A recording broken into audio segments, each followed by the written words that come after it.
ਤੂੰ ਮੇਰੀ ਕਹਾਣੀ ਕਦੋਂ ਲਿਖੇਂਗੀ ਆਸ਼ਾ? ਉਹ ਕਈ ਵਾਰ ਮੈਨੂੰ ਪੁੱਛਦੀ। ਮੈਂ ਹਰ ਵਾਰ ਟਾਲ ਜਾਂਦੀ। ਕਈ ਵਾਰ ਉਹ ਮੂੰਹ ਸੁਜਾ ਕੇ ਚਲੀ ਜਾਂਦੀ ਤੇ ਫਿਰ ਜਦੋਂ ਅਗਲੀ ਵਾਰ ਮਿਲਦੀ ਤਾਂ ਉਹ ਸ਼ਿਕਵਾ ਕਰਦੀ। ਅਜਿਹਾ ਕਿੰਨੀ ਵਾਰੀ ਹੋਇਆ ਸੀ। ਇੱਕ ਵਾਰ ਤਾਂ ਉਸਨੇ ਕਹਿ ਹੀ ਦਿੱਤਾ ਸੀ, ਲਿਖਣੀ ਹੈ ਤਾਂ ਲਿਖ ਦੇ, ਮੈਂ ਜ਼ਿਆਦਾ ਵਾਰੀ ਤਾਂ ਕਹਿਣਾ ਨਹੀਂ। ਮੈਨੂੰ ਲੱਗਦਾ ਜਿਵੇਂ ਉਹ ਕਹਿੰਦੀ ਹੋਵੇ ਮੇਰਾ ਸਵੈਟਰ ਬੁਣ ਦੇ ਜਾਂ ਝੱਗਾ ਸੀ ਦੇ। ਮੈਨੂੰ ਪਤਾ ਤੂੰ ਸਵੈਟਰ ਬੁਣਨਾ ਜਾਣਦੀ ਐ ਜਾਂ ਝੱਗੇ ਸੀਣਾ ਹੈ ਤਾਂ ਸੀ ਦੇ, ਨਹੀਂ ਤਾਂ ਕਿਸੇ ਹੋਰ ਤੋਂ ਸਿਲਵਾ ਲਵਾਂ। ਮੇਰੇ ਆਪਣੇ ਇਸ ਖਿਆਲ ਉੱਤੇ ਮੈਨੂੰ ਹਾਸਾ ਆਉਂਦਾ, ਪਰ ਕੱਲ ਅਜੇ ਮੈਂ ਹਾਸੇ ਵਿੱਚ ਟਾਲ ਨਹੀਂ ਸਕੀ। ਅੱਜ ਉਸਦੇ ਲੜਕੇ ਦਾ ਜਨਮ ਦਿਨ ਸੀ। ਜਦੋਂ ਮੈਂ ਉਸਨੂੰ ਵਧਾਈਆਂ ਦਿੱਤੀਆਂ, ਉਸਨੇ ਭਰੀ ਮਹਿਫਲ ਵਿੱਚ ਕਹਿ ਕੇ ਸਵਾਲ ਫਿਰ ਦੁਹਰਾਇਆ, ਮੇਰੀ ਕਹਾਣੀ ਕਦੋਂ ਲਿਖੇਂਗੀ? ਮੈਨੂੰ ਜਵਾਬ ਨਾ ਸੁੱਝਿਆ। 2 ਪਲ ਸੋਚਣ ਤੋਂ ਬਾਅਦ ਮੈਂ ਕਿਹਾ, ਰੂਪੀ, ਅਸਲ ਵਿੱਚ ਮੈਨੂੰ ਤੇਰੀ ਕਹਾਣੀ ਪੂਰੀ ਪਤਾ ਹੀ ਨਹੀਂ। ਸ਼ੁਰੂ ਤਾਂ ਕਰ ਲਵਾਂਗੀ, ਪਰ ਖ਼ਤਮ ਕਿੱਥੇ ਕਰਾਂ? ਨਾਲੇ ਮੇਰੇ ਵਰਗੀਆਂ ਕਹਾਣੀਆਂ ਕਦੇ ਖ਼ਤਮ ਨਹੀਂ ਹੁੰਦੀਆਂ ਆਸ਼ਾ। ਸ਼ੁਰੂ ਹੁੰਦੀਆਂ ਨੇ ਤਾਂ ਚੱਲਦੀਆਂ ਹੀ ਰਹਿੰਦੀਆਂ ਨੇ, ਬੇਅੰਤ ਹੁੰਦੀਆਂ ਨੇ। ਕੋਈ ਅੰਤ ਨਹੀਂ ਹੁੰਦਾ ਇਹਨਾਂ ਕਹਾਣੀਆਂ ਦਾ। ਉਹ ਆਪਣੀਆਂ ਕਟੋਰਿਆਂ ਵਰਗੀਆਂ ਅੱਖਾਂ ਬੰਦ ਕਰਦੀ ਬੋਲੀ। ਫਿਰ ਵੀ ਜਦੋਂ ਤੱਕ ਪੂਰੀ ਗੱਲ ਦਾ ਪਤਾ ਨਾ ਹੋਵੇ, ਮੈਨੂੰ ਡਰ ਲੱਗਦਾ ਹੈ ਮੈਂ ਕੋਈ ਝੂਠ ਜਾਂ ਸੱਚ ਨਾ ਮਾਰ ਬੈਠਾਂ। ਪਿੱਛੋਂ ਤੈਨੂੰ ਬੁਰਾ ਲੱਗੇ। ਮੈਂ ਜਵਾਬ ਦਿੱਤਾ, ਬੁਰਾ ਲੱਗਣ ਨੂੰ ਕਿਹੜਾ ਮੈਂ ਸਤੀ ਸਵਿਤਰੀ ਆ? ਜੋ ਮੇਰੇ ਹੱਡਾਂ ਨੇ ਹੰਢਾਇਆ ਹੈ ਉਹ ਲਿਖ ਮੇਰਾ ਸੱਚ। ਪਰ ਤੇਰਾ ਸੱਚ ਮੈਨੂੰ ਪੂਰਾ ਪਤਾ ਨਹੀਂ ਹਾਲੇ। ਮੈਂ ਕਿਹਾ, ਚੰਗਾ ਫਿਰ ਤੂੰ ਜਾਈ ਨਾ, ਅੱਜ ਰਾਤ ਮੇਰੇ ਕੋਲ ਹੀ ਰਹੀਂ, ਮੈਂ ਤੈਨੂੰ ਆਪਣਾ ਸੱਚ ਦੱਸਾਂਗੀ। ਉਹ ਹੁਕਮ ਜਿਹਾ ਦੇ ਕੇ ਪਾਰਟੀ ਵਿੱਚ ਬਿਜ਼ੀ ਹੋ ਗਈ। ਅੱਧੀ ਰਾਤ ਤੱਕ ਜਨਮਦਿਨ ਦੀ ਪਾਰਟੀ ਚੱਲਦੀ ਰਹੀ। 12 ਵਜੇ ਤੋਂ ਬਾਅਦ ਉਹ ਵਿਹਲੀ ਹੋ ਕੇ ਸੋਫੇ ਉੱਤੇ ਪਸਰ ਗਈ। ਆਪਣੇ ਲੰਮੇ ਕਾਲੇ ਵਾਲ ਖੋਲ੍ਹ ਕੇ ਉਸਨੇ ਖਿਲਾਰ ਲਏ। ਮੈਂ ਵੇਖਿਆ, ਲਾਲ ਰੰਗ ਦਾ ਸੂਟ ਉਸਦੇ ਰੰਗ ਨਾਲ ਮਿਲ ਗਿਆ ਸੀ। ਗਲ ਵਿੱਚ ਪਾਈ ਝੂਠੇ ਮੋਤੀਆਂ ਦੀ ਮਾਲਾ ਸਿਰਫ ਉਸਦੀ ਲੰਮੀ ਗੋਰੀ ਗਰਦਨ ਉੱਤੇ ਲਿਪਟੀ ਹੋਣ ਕਰਕੇ ਹੀ ਸੁੱਚੀ ਲੱਗ ਰਹੀ ਸੀ। ਲੰਮੇ ਲੰਮੇ ਹੱਥ ਪੈਰ, ਲੰਮਾ ਕੱਦ, ਜਿਵੇਂ ਮੇਰੇ ਸਾਹਮਣੇ ਇੰਦਰ ਦੇ ਅਖਾੜੇ ਦੀ ਕੋਈ ਅਪਸਰਾ ਬੈਠੀ ਹੋਵੇ। ਕਿੰਨੀ ਸੋਹਣੀ ਹੈ ਉਹ। ਪਤਾ ਨਹੀਂ ਕਿਉਂ ਉਸਨੂੰ ਵੇਖ ਕੇ ਮੈਨੂੰ ਤਾਜ ਮਹਿਲ ਯਾਦ ਆ ਗਿਆ। ਸ਼ਾਇਦ ਤਾਜ ਮਹਿਲ ਜਿੰਨੀ ਸੋਹਣੀ ਲੱਗਦੀ ਸੀ ਉਹ ਮੈਨੂੰ, ਤੇ ਓਨੀ ਹੀ ਉਦਾਸ। ਜੇ ਮੈਂ ਮਰਦ ਹੁੰਦੀ ਤੇ ਰੂਪੀ ਨਾਲ ਜ਼ਰੂਰ ਇਸ਼ਕ ਕਰਦੀ। ਮੈਂ ਸੋਚਿਆ, ਕਿੱਥੇ ਗਵਾਚ ਗਈ? ਉਸਨੇ ਮੇਰਾ ਧਿਆਨ ਮਾਲਾ ਤੋੜੀ। ਮੈਂ ਤੇਰੇ ਹੁਸਨ ਦਾ ਜਲਵਾ ਦੇਖ ਰਹੀ ਸੀ। ਕਿੰਨੀ ਸੋਹਣੀ ਐ ਤੂੰ, ਜੀ ਕਰਦਾ ਤੈਨੂੰ ਦੇਖੀ ਜਾਵਾਂ। ਮੇਰਾ ਜਵਾਬ ਸੁਣ ਕੇ ਉਹ ਖਿੜਖਿੜਾ ਕੇ ਹੱਸੀ। ਉਸਨੇ ਦੰਦ ਮੋਤੀਆਂ ਵਾਂਗ ਚਮਕ ਗਏ। ਮੇਰੀ ਕਹਾਣੀ ਵੀ ਸੁਣੇਗੀ ਕਿ ਮੈਨੂੰ ਦੇਖੀ ਹੀ ਜਾਏਂਗੀ? ਉਹ ਮੁਸਕਰਾਈ। ਹਾਂ ਦੱਸ, ਮੈਂ ਮੇਜ਼ 'ਤੇ ਪੈਰ ਰੱਖਦੀ ਹੋਈ ਨੇ ਪੁੱਛਿਆ। ਆਸ਼ਾ, ਮੈਨੂੰ ਪਤਾ ਨਹੀਂ ਕਿ ਮੈਂ ਆਪਣੀ ਕਹਾਣੀ ਕਿੱਥੋਂ ਸ਼ੁਰੂ ਕਰਾਂ। ਨਾ ਹੀ ਜ਼ਿੰਦਗੀ ਦਾ ਪਹਿਲਾ ਚੈਪਟਰ ਯਾਦ ਹੈ ਤੇ ਨਾ ਹੀ ਪਹਿਲਾ ਪਾਤਰ। ਬਸ ਇੰਨਾ ਯਾਦ ਹੈ ਕਿ ਮੈਂ ਇੱਕ ਟੁੱਟੇ ਹੋਏ ਘਰ ਦੀ ਪੈਦਾਇਸ਼ ਸੀ। ਉਹ ਥੋੜਾ ਜਿਹਾ ਰੁਕੀ ਤੇ ਮੇਰੇ ਵੱਲ ਦੇਖਿਆ। ਟੁੱਟੇ ਹੋਏ ਘਰ ਦੀ? ਮੈਂ ਪੁੱਛਿਆ। ਹਾਂ, ਮੇਰੇ ਮਾਂ-ਬਾਪ ਦੀ ਆਪਸ 'ਚ ਬਣਦੀ ਨਹੀਂ ਸੀ। ਮੈਂ 10 ਕੁ ਸਾਲ ਦੀ ਸੀ ਜਦੋਂ ਅਸੀਂ ਇੰਡੀਆ ਤੋਂ ਇੰਗਲੈਂਡ ਆਏ ਸਾਂ। ਮੇਰੀ ਥੋੜ੍ਹੀ ਬਹੁਤ ਪੜ੍ਹਾਈ ਇੰਡੀਆ ਵਿੱਚ ਹੋਈ ਤੇ ਬਾਕੀ ਇੰਗਲੈਂਡ ਵਿੱਚ। ਮੇਰੇ ਮੰਮੀ ਡੈਡੀ ਫੈਕਟਰੀਆਂ ਵਿੱਚ ਕੰਮ ਕਰਦੇ ਸਨ। ਡੈਡੀ ਜਿੰਨਾ ਪੈਕਟ ਲੈ ਕੇ ਆਉਂਦਾ, ਸ਼ਰਾਬ ਤੇ ਗੋਰੀਆਂ ਉੱਤੇ ਖਰਚ ਦਿੰਦਾ, ਤੇ ਮੰਮ ਨਾਲੇ ਡੈਡ ਦੀਆਂ ਗਾਲਾਂ ਖਾਂਦੀ ਨਾਲੇ ਘਰ ਦਾ ਖਰਚਾ ਚਲਾਉਂਦੀ। ਕਿਸੇ ਨਾ ਕਿਸੇ ਬਹਾਨੇ ਡੈਡੀ ਮੰਮੀ ਨੂੰ ਰੋਜ਼ ਕੁੱਟਦਾ ਸੀ, ਪਰ ਮੇਰੀ ਮੰਮੀ ਡੈਡੀ ਨੂੰ ਛੱਡਣ ਲਈ ਤਿਆਰ ਨਹੀਂ ਸੀ। ਮੈਂ ਕਈ ਵਾਰ ਮੰਮੀ ਨੂੰ ਕਹਿੰਦੀ ਰਹਿੰਦੀ, ਚੱਲ ਆਪਾਂ ਇੰਡੀਆ ਚੱਲੀਏ, ਪਰ ਡੈਡੀ ਤੇ ਮੰਮੀ ਨੂੰ ਪੌਂਡਾਂ ਤੋਂ ਵੱਧ ਹੋਰ ਕੋਈ ਚੀਜ਼ ਪਿਆਰੀ ਨਹੀਂ ਸੀ। ਇੰਡੀਆ ਜਾਣਾ ਤਾਂ ਦੂਰ, ਇੰਡੀਆ ਦਾ ਨਾਂ ਸੁਣਨ ਤੱਕ ਤਿਆਰ ਨਹੀਂ ਸੀ। ਪਰ ਮੈਂ ਇੱਕ ਦਿਨ ਵੀ ਇੰਡੀਆ ਨੂੰ ਨਹੀਂ ਭੁੱਲ ਸਕੀ। ਆਪਣੇ ਦੋਸਤ, ਸਹੇਲੀਆਂ, ਆਪਣੇ ਰਿਸ਼ਤੇਦਾਰ ਤੇ ਆਪਣੇ ਪੰਜਾਬ ਨੂੰ। ਇਹੋ ਜਿਹੀ ਕੋਈ ਰਾਤ ਨਹੀਂ ਸੀ ਮੈਂ ਇੰਡੀਆ ਦਾ ਸੁਪਨਾ ਨਾ ਦੇਖਿਆ ਹੋਵੇ। ਇਹੋ ਜਿਹੇ ਮਾਹੌਲ ਵਿੱਚ ਮੈਂ ਜ਼ਿਆਦਾ ਪੜ੍ਹ ਲਿਖ ਨਾ ਸਕੀ। ਸਕੂਲ ਤੋਂ ਬਾਅਦ ਮੈਨੂੰ ਏਅਰਪੋਰਟ ਉੱਤੇ ਕੰਮ ਮਿਲ ਗਿਆ। ਜਿਵੇਂ ਘਰ ਦੀ ਘੁਟਣ ਵਿੱਚੋਂ ਨਿਕਲ ਕੇ ਮੈਂ ਰੰਗ ਬਿਰੰਗੇ ਮੇਲੇ 'ਚ ਆ ਗਈ। ਰੋਜ਼ ਹੀ ਹਜ਼ਾਰਾਂ ਮੁਸਾਫਿਰ ਜਹਾਜ਼ਾਂ ਉੱਤੇ ਚੜ੍ਹਦੇ ਉਤਰਦੇ, ਜਿਵੇਂ ਰੋਜ਼ ਨਵੇਂ ਪੰਛੀ ਆਉਂਦੇ ਉਡਾਰੀ ਮਾਰ ਜਾਂਦੇ। ਮੈਂ ਲੋਕਾਂ ਨੂੰ ਆਉਂਦੇ ਜਾਂਦੇ ਦੇਖਦੀ, ਆਪਸ ਵਿੱਚ ਗਲੇ ਮਿਲਦਿਆਂ ਤੱਕਦੀ, ਤਾਂ ਜਿਵੇਂ ਮੇਰੇ ਅੰਦਰ ਬਹੁਤ ਕੁਝ ਟੁੱਟ ਜਾਂਦਾ। ਲੋਕ ਕਿੰਨੇ ਖੁਸ਼ ਨੇ, ਕਿਵੇਂ ਆਪਸ ਵਿੱਚ ਪਿਆਰ ਕਰਦੇ ਨੇ ਇੱਕ ਦੂਜੇ ਨੂੰ। ਜਦੋਂ ਕੋਈ ਆਦਮੀ ਤੀਵੀਂ ਅਲੱਗ ਹੋ ਰਹੇ ਹੁੰਦੇ ਤਾਂ ਇੱਕ ਦੂਜੇ ਦੀਆਂ ਬਾਹਾਂ ਵਿੱਚ ਸਮਾ ਜਾਂਦੇ। ਔਰਤ ਰੋਂਦੀ ਤੇ ਮਰਦ ਵੀ ਉਸਨੂੰ ਛਾਤੀ ਨਾਲ ਲਾ ਕੇ ਅੱਖਾਂ ਭਰ ਲੈਂਦਾ। ਮੈਨੂੰ ਲੱਗਦਾ ਲੋਕ ਆਪਣੀਆਂ ਪਤਨੀਆਂ ਬੱਚਿਆਂ ਨੂੰ ਕਿੰਨਾ ਪਿਆਰ ਕਰਦੇ ਨੇ, ਪਰ ਇੱਕ ਸਾਡਾ ਘਰ ਹੈ ਜਿੱਥੇ ਦਿਨ ਰਾਤ ਕਲੇਸ਼ ਰਹਿੰਦਾ ਹੈ। ਪੈਸੇ ਸੋਹਣੇ ਮਿਲਦੇ ਸੀ, ਪਰ ਜਿਸ ਦਿਨ ਤਨਖਾਹ ਮਿਲਦੀ ਮੈਂ ਉਦਾਸ ਹੋ ਜਾਣਾ। ਤਨਖਾਹ ਮੰਮੀ ਨੂੰ ਦੇਵਾਂਗੀ, ਡੈਡੀ ਸ਼ਰਾਬ ਵਾਸਤੇ ਪੈਸੇ ਮੰਗੇਗਾ, ਮੰਮੀ ਕਹੇਗੀ ਕੁੜੀ ਦੇ ਪੈਸੇ ਨੇ, ਸ਼ਰਾਬਾਂ ਉੱਤੇ ਨਾ ਰੋੜ, ਦੋਵੇਂ ਜੂਤ ਪਤਾਣ ਹੋਣਗੇ। ਜਿਵੇਂ ਪੈਸਾ ਸਾਡੀ ਘਰ ਦੀ ਲੜਾਈ ਦੀ ਅੱਗ ਵਿੱਚ ਪੈਟਰੋਲ ਦਾ ਕੰਮ ਕਰਦਾ ਸੀ। ਤੂੰ ਸੁਣ ਰਹੀ ਹੈ ਨਾ ਧਿਆਨ ਨਾਲ? ਉਹ ਗੱਲ ਕਰਦੀ ਵਿੱਚੋਂ ਰੁਕੀ। ਬੋਲੀ ਚੱਲ ਰੁਕੀ ਨਾ, ਕਹਾਣੀ ਦੀ ਤੰਦ ਨਾ ਤੋੜੀ, ਮੈਂ ਸੁਣ ਰਹੀ ਹਾਂ, ਮੈਂ ਇੱਕੋ ਸਾਹ ਕਹਿ ਗਈ। ਉਹ ਅੱਗੇ ਦੱਸਣ ਲੱਗੀ, ਹਾਂ ਮੈਂ ਕਹਿ ਰਹੀ ਹਾਂ। ਇੰਨਾ ਹੀ ਉਦਾਸੀਆਂ ਵਿੱਚ 2-3 ਸਾਲ ਲੰਘ ਗਏ। ਇੱਕ ਦਿਨ ਇੰਡੀਆ ਜਾਣ ਵਾਲੀ 에ਅਰ ਇੰਡੀਆ ਦੀ ਫਲਾਈਟ ਲੇਟ ਸੀ। ਮੁਸਾਫਰ ਬੈਠੇ ਚਾਹ ਪੀ ਰਹੇ ਸਨ। ਅਸੀਂ ਸਾਰਾ ਸਟਾਫ ਉਹਨਾਂ ਦੀ ਸੇਵਾ ਵਿੱਚ ਲੱਗੇ ਹੋਏ ਸੀ। ਇੰਨਾ ਹੀ ਮੁਸਾਫਰਾਂ ਵਿੱਚ ਮੈਨੂੰ ਮਿਲਿਆ ਸੀ ਨਰਿੰਦਰ। ਮੈਨੂੰ ਥੱਕੀ ਟੁੱਟੀ ਨੂੰ ਇੱਕ ਕੁਰਸੀ ਉੱਤੇ ਬੈਠੀ ਵੇਖ ਕੇ ਉਹ ਮੇਰੇ ਨਾਲ ਵਾਲੀ ਕੁਰਸੀ ਉੱਤੇ ਆ ਕੇ ਬੈਠ ਗਿਆ ਸੀ। ਮੈਂ ਸਰਸਰੀ ਨਜ਼ਰ ਨਾਲ ਉਸ ਵੱਲ ਵੇਖਿਆ, ਪਰ ਦੇਖਦੀ ਹੀ ਰਹਿ ਗਈ, ਜਿਵੇਂ ਉਸਨੇ ਮੈਨੂੰ ਹਿਪਨੋਟਾਈਜ਼ ਕਰ ਲਿਆ ਸੀ। ਸੋਹਣੇ ਬੰਦੇ ਦੀ ਤਾਂ ਏਅਰਪੋਰਟ 'ਤੇ ਰੋਜ਼ ਹੀ ਦੇਖਦੀ ਸੀ, ਪਰ ਨਰਿੰਦਰ ਲਈ ਤਾਂ ਜਿਵੇਂ ਸੋਹਣਾ ਲਫ਼ਜ਼ ਵੀ ਛੋਟਾ ਸੀ। ਗੋਰਾ ਚਿੱਟਾ, ਮੂੰਹ ਦਗ-ਦਗ ਕਰਦਾ, ਘੁੰਘਰਾਲੇ ਵਾਲ, ਗੁਲਾਬੀ ਬੁੱਲ ਤੇ ਦਰਵੇਸ਼ੀ ਵਰਗੀਆਂ ਅੱਖਾਂ, ਜਿਵੇਂ ਉਸਦੀਆਂ ਅੱਖਾਂ ਵਿੱਚੋਂ ਕੋਈ ਸੇਕ ਆ ਰਿਹਾ ਸੀ। ਮੈਨੂੰ ਆਪਣਾ ਵਜੂਦ ਪਿਘਲਦਾ ਜਾਪਿਆ। ਮੈਂ ਉਸਦੀਆਂ ਅੱਖਾਂ ਵਿੱਚ ਗਵਾਚ ਗਈ। ਉਹ ਮੁਸਕਰਾਇਆ। ਮੈਂ ਆਪੇ ਵਿੱਚ ਮੁੜੀ, ਥੋੜਾ ਸੰਭਲੀ ਕਿ ਉੱਠ ਕੇ ਚਲੀ ਜਾਵਾਂ, ਪਰ ਮੇਰੇ ਪੈਰਾਂ ਵਿੱਚ ਜਾਨ ਨਹੀਂ ਸੀ। ਕੀ ਨਾਂ ਹੈ ਤੇਰਾ? ਉਸਨੇ ਹੌਲੀ ਜਿਹੀ ਪੁੱਛਿਆ। ਬਹੁਤ ਨਿੱਘੀ ਆਵਾਜ਼ ਸੀ ਉਸਦੀ। ਰੁਪਿੰਦਰ, ਮੈਂ ਜਵਾਬ ਦਿੱਤਾ। ਬਹੁਤ ਪਿਆਰਾ ਨਾਂ ਹੈ, ਬਹੁਤ ਸੋਹਣਾ, ਪਰ ਇੰਨਾ ਸੋਹਣਾ ਨਹੀਂ ਜਿੰਨੀ ਸੋਹਣੀ ਤੂੰ ਆਪ ਹੈ। ਤੇਰਾ ਨਾਂ ਤਾਂ ਤਸਵੀਰ ਹੋਣਾ ਚਾਹੀਦਾ ਹੈ। ਤਸਵੀਰ ਜਿੰਨੀ ਸੋਹਣੀ ਹੈ ਤੂੰ। ਜਦੋਂ ਉਹ ਗੱਲ ਕਰਦਾ ਤਾਂ ਉਸਦੀਆਂ ਅੱਖਾਂ ਜਾਦੂ ਧੂੜਦੀਆਂ। ਤੂੰ ਕਿੱਥੇ ਚੱਲਿਆ ਹੈ? ਮੇਰੇ ਇੰਨੇ ਸੋਹਣੇ ਮਰਦ ਦੇ ਮੂੰਹੋਂ ਤਾਰੀਫ ਸੁਣ ਉਛਲਿਆ, ਪਰ ਉਸਨੂੰ ਜ਼ਾਹਰ ਨਾ ਹੋਣ ਦਿੱਤਾ। ਇੰਡੀਆ, ਪੰਜਾਬ, ਅੰਮ੍ਰਿਤਸਰ ਕੋਲ ਪਿੰਡ ਹੈ ਮੇਰਾ। ਮੇਰੇ ਮਾਂ-ਬਾਪ ਉੱਥੇ ਨੇ। ਘਰ-ਬਾਰ, ਜ਼ਮੀਨ ਜਾਇਦਾਦ, ਪੂਰਾ ਪਿੰਡ ਹੀ ਸਾਡਾ ਆਪਣਾ ਹੈ। ਮੈਂ ਇਕੱਲਾ ਪੁੱਤਰ ਹਾਂ ਮਾਂ-ਬਾਪ ਦਾ। ਬਸ ਹਰ ਸਾਲ ਦੇ 4 ਚੱਕਰ ਇੰਡੀਆ ਦੇ ਲੰਘ ਹੀ ਜਾਂਦੇ ਨੇ। ਉਹ ਦੱਸ ਰਿਹਾ ਸੀ। ਅੰਮ੍ਰਿਤਸਰ, ਜਿੱਥੇ ਹਰਿਮੰਦਰ ਸਾਹਿਬ ਹੈ? ਮੈਂ ਕਿਹਾ, ਹਾਂ, ਸਾਡੇ ਪਿੰਡ ਤੋਂ 10 ਮੀਲ ਦਾ ਰਾਹ ਹੈ ਅੰਮ੍ਰਿਤਸਰ ਦਾ। ਤੂੰ ਗਈ ਹੈ ਕਦੇ ਹਰਿਮੰਦਰ ਸਾਹਿਬ? ਨਹੀਂ, ਪਰ ਸਾਡੇ ਘਰ ਹਰਿਮੰਦਰ ਸਾਹਿਬ ਦੀ ਬਹੁਤ ਵੱਡੀ ਤਸਵੀਰ ਲੱਗੀ ਹੋਈ ਹੈ। ਮੇਰਾ ਬੜਾ ਜੀਅ ਕਰਦਾ ਹੈ ਮੈਂ ਕਦੇ ਹਰਿਮੰਦਰ ਸਾਹਿਬ ਜਾਵਾਂ। ਪੰਜਾਬ, ਜਿੱਥੇ ਮੇਰਾ ਘਰ ਹੈ, ਮੇਰੇ ਬਾਪ ਦਾਦਿਆਂ ਦਾ ਘਰ। ਮੈਂ ਉਦਾਸ ਆਵਾਜ਼ ਵਿੱਚ ਕਿਹਾ। ਚੱਲ ਅੱਜ ਹੀ ਲੈ ਚੱਲਦਾ ਹਾਂ, ਉਸਨੇ ਮਜ਼ਾਕ ਵਿੱਚ ਕਿਹਾ, ਤੇ ਮੈਂ ਸ਼ਰਮਾ ਕੇ ਨੀਵੀਂ ਪਾ ਲਈ। ਮੇਰਾ ਨਾਂ ਨਰਿੰਦਰ ਹੈ। 7 ਤਰੀਕ ਨੂੰ ਵਾਪਸ ਆਵਾਂਗਾ।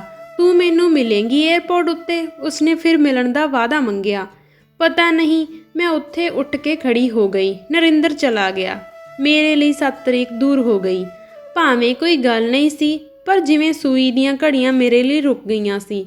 ਕੀ ਮੰਤਰ ਫੂਕ ਗਿਆ ਸੀ ਉਹ ਮੇਰੇ ਤੇ?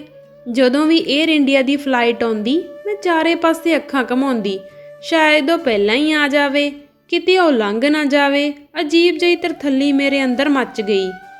ਹੌਲੀ-ਹੌਲੀ ਕਰਕੇ 3 ਹਫ਼ਤੇ ਲੰਘ ਗਏ ਤੇ 7 ਤਰੀਕ ਆ ਗਈ। ਮੈਂ ਜਾਣ ਬੁੱਝ ਕੇ ਕਿਸੇ ਦੁਕਾਨ ਵਿੱਚ ਜਾ ਕੇ ਖੜੀ ਹੋ ਗਈ ਕਿ ਦੇਖਾਂ ਤਾਂ ਸਹੀ ਉਹ ਮੈਨੂੰ ਲੱਭਦਾ ਹੈ ਕਿ ਨਹੀਂ, ਜਾਂ ਭੁੱਲ ਗਿਆ ਹੈ। ਸਾਰੇ ਮੁਸਾਫਿਰ ਲੰਘ ਗਏ। ਨਰਿੰਦਰ ਅਖੀਰ ਵਿੱਚ ਆਇਆ। ਉਸਨੇ ਚਾਰੇ ਪਾਸੇ ਨਜ਼ਰਾਂ ਘੁਮਾਈਆਂ। ਉਹ ਮੈਨੂੰ ਤਲਾਸ਼ ਰਿਹਾ ਸੀ। 10-15 ਮਿੰਟ ਇੱਧਰ-ਉੱਧਰ ਘੁੰਮਦਾ ਰਿਹਾ। ਮੈਂ ਮਜ਼ੇ ਲੈਂਦੀ ਰਹੀ। ਆਪਣੇ ਕੋਟ ਦੀ ਜੇਬ ਵਿੱਚੋਂ ਰੁਮਾਲ ਕੱਢ ਕੇ ਉਸਨੇ ਆਪਣਾ ਮੱਥਾ ਪੂੰਝਿਆ, ਜਿੱਥੇ ਸ਼ਾਇਦ ਪਰੇਸ਼ਾਨੀ ਕਾਰਨ ਪਸੀਨਾ ਆ ਗਿਆ ਸੀ। ਅਖੀਰ ਉਹ ਬੈਗ ਚੁੱਕ ਕੇ ਹਾਰੇ ਹੋਏ ਖਿਡਾਰੀ ਵਾਂਗ ਗਰਦਨ ਸੁੱਟ ਕੇ ਤੁਰ ਪਿਆ। ਮੈਂ ਦੁਕਾਨ ਵਿੱਚੋਂ ਬਾਹਰ ਆ ਗਈ। ਨਰਿੰਦਰ, ਮੈਂ ਆਵਾਜ਼ ਦਿੱਤੀ। ਉਹ ਰੁਕ ਗਿਆ, ਜਿਵੇਂ 1000 ਗੁਲਾਬ ਉਸਦੇ ਚਿਹਰੇ ਉੱਤੇ ਇੱਕੋ ਵੇਲੇ ਖਿੜ ਪਏ ਸੀ। ਮੈਨੂੰ ਪਤਾ ਸੀ ਤੂੰ ਜ਼ਰੂਰ ਆਵੇਂਗੀ। ਉਸਨੇ ਮੈਨੂੰ ਜੱਫੀ ਪਾ ਲਈ। ਜ਼ਿੰਦਗੀ ਵਿੱਚ ਪਹਿਲੀ ਵਾਰ ਕਿਸੇ ਮਰਦ ਨੇ ਆਪਣੇ ਕਲਾਵੇ ਵਿੱਚ ਲਿਆ ਸੀ। ਉਸਦੇ ਸਰੀਰ ਵਿੱਚੋਂ ਭੁੱਬਲ ਵਾਂਗ ਸੇਕ ਆ ਰਿਹਾ ਸੀ। ਮੈਨੂੰ ਲੱਗਿਆ ਮੈਂ ਪਿਘਲ ਰਹੀ ਹਾਂ। ਖਾਮੋਸ਼ ਜਿਹੀ ਉਸਦੇ ਨਾਲ ਲੱਗੀ ਰਹੀ। ਚੱਲ ਸਾਹਮਣੇ ਬੈਠ ਕੇ ਚਾਹ ਪੀਂਦੇ ਹਾਂ। ਉਹ ਰੇਸਤਰਾਂ ਵੱਲ ਤੁਰ ਪਿਆ। ਜਿਵੇਂ ਮੈਂ ਗੂੰਗੀ ਤੇ ਬੋਲੀ ਹੋ ਗਈ ਸੀ। ਉਸ ਦੀਆਂ ਗੱਲਾਂ ਦਾ ਹੂੰ-ਹੂੰ ਵਿੱਚ ਜਵਾਬ ਦੇ ਰਹੀ ਸੀ। ਉਹ ਮੇਰੇ ਲਈ ਇੰਡੀਆ ਤੋਂ ਸੋਨੇ ਦੀ ਚੈਨ ਲੈ ਕੇ ਆਇਆ ਸੀ, ਜਿਸ ਦੇ ਲੌਕਟ ਵਿੱਚ ਹਰਿਮੰਦਰ ਸਾਹਿਬ ਦੀ ਤਸਵੀਰ ਸੀ। ਉਸਨੇ ਆਪਣੇ ਹੱਥਾਂ ਨਾਲ ਮੇਰੇ ਗਲ ਵਿੱਚੋਂ ਚੈਨੀ ਪਾ ਦਿੱਤੀ। ਅਸੀਂ ਕਾਫੀ ਦੇਰ ਬੈਠੇ ਰਹੇ ਤੇ ਫਿਰ ਉਹ ਵੀਕਐਂਡ ਉੱਤੇ ਮਿਲਣ ਦਾ ਵਾਅਦਾ ਕਰਕੇ ਚਲਾ ਗਿਆ। ਮੈਂ ਹੁਣ ਆਮ ਦੁਨੀਆ ਵਿੱਚੋਂ ਨਿਕਲ ਕੇ ਕਿਸੇ ਹੋਰ ਦੁਨੀਆ ਵਿੱਚ ਵਿਚਰ ਰਹੀ ਸੀ। ਨਰਿੰਦਰ ਦੇ ਖਿਆਲ ਦਾ ਨਸ਼ਾ ਹਰ ਵੇਲੇ ਮੇਰੇ ਦਿਮਾਗ ਉੱਤੇ ਰਹਿੰਦਾ ਸੀ।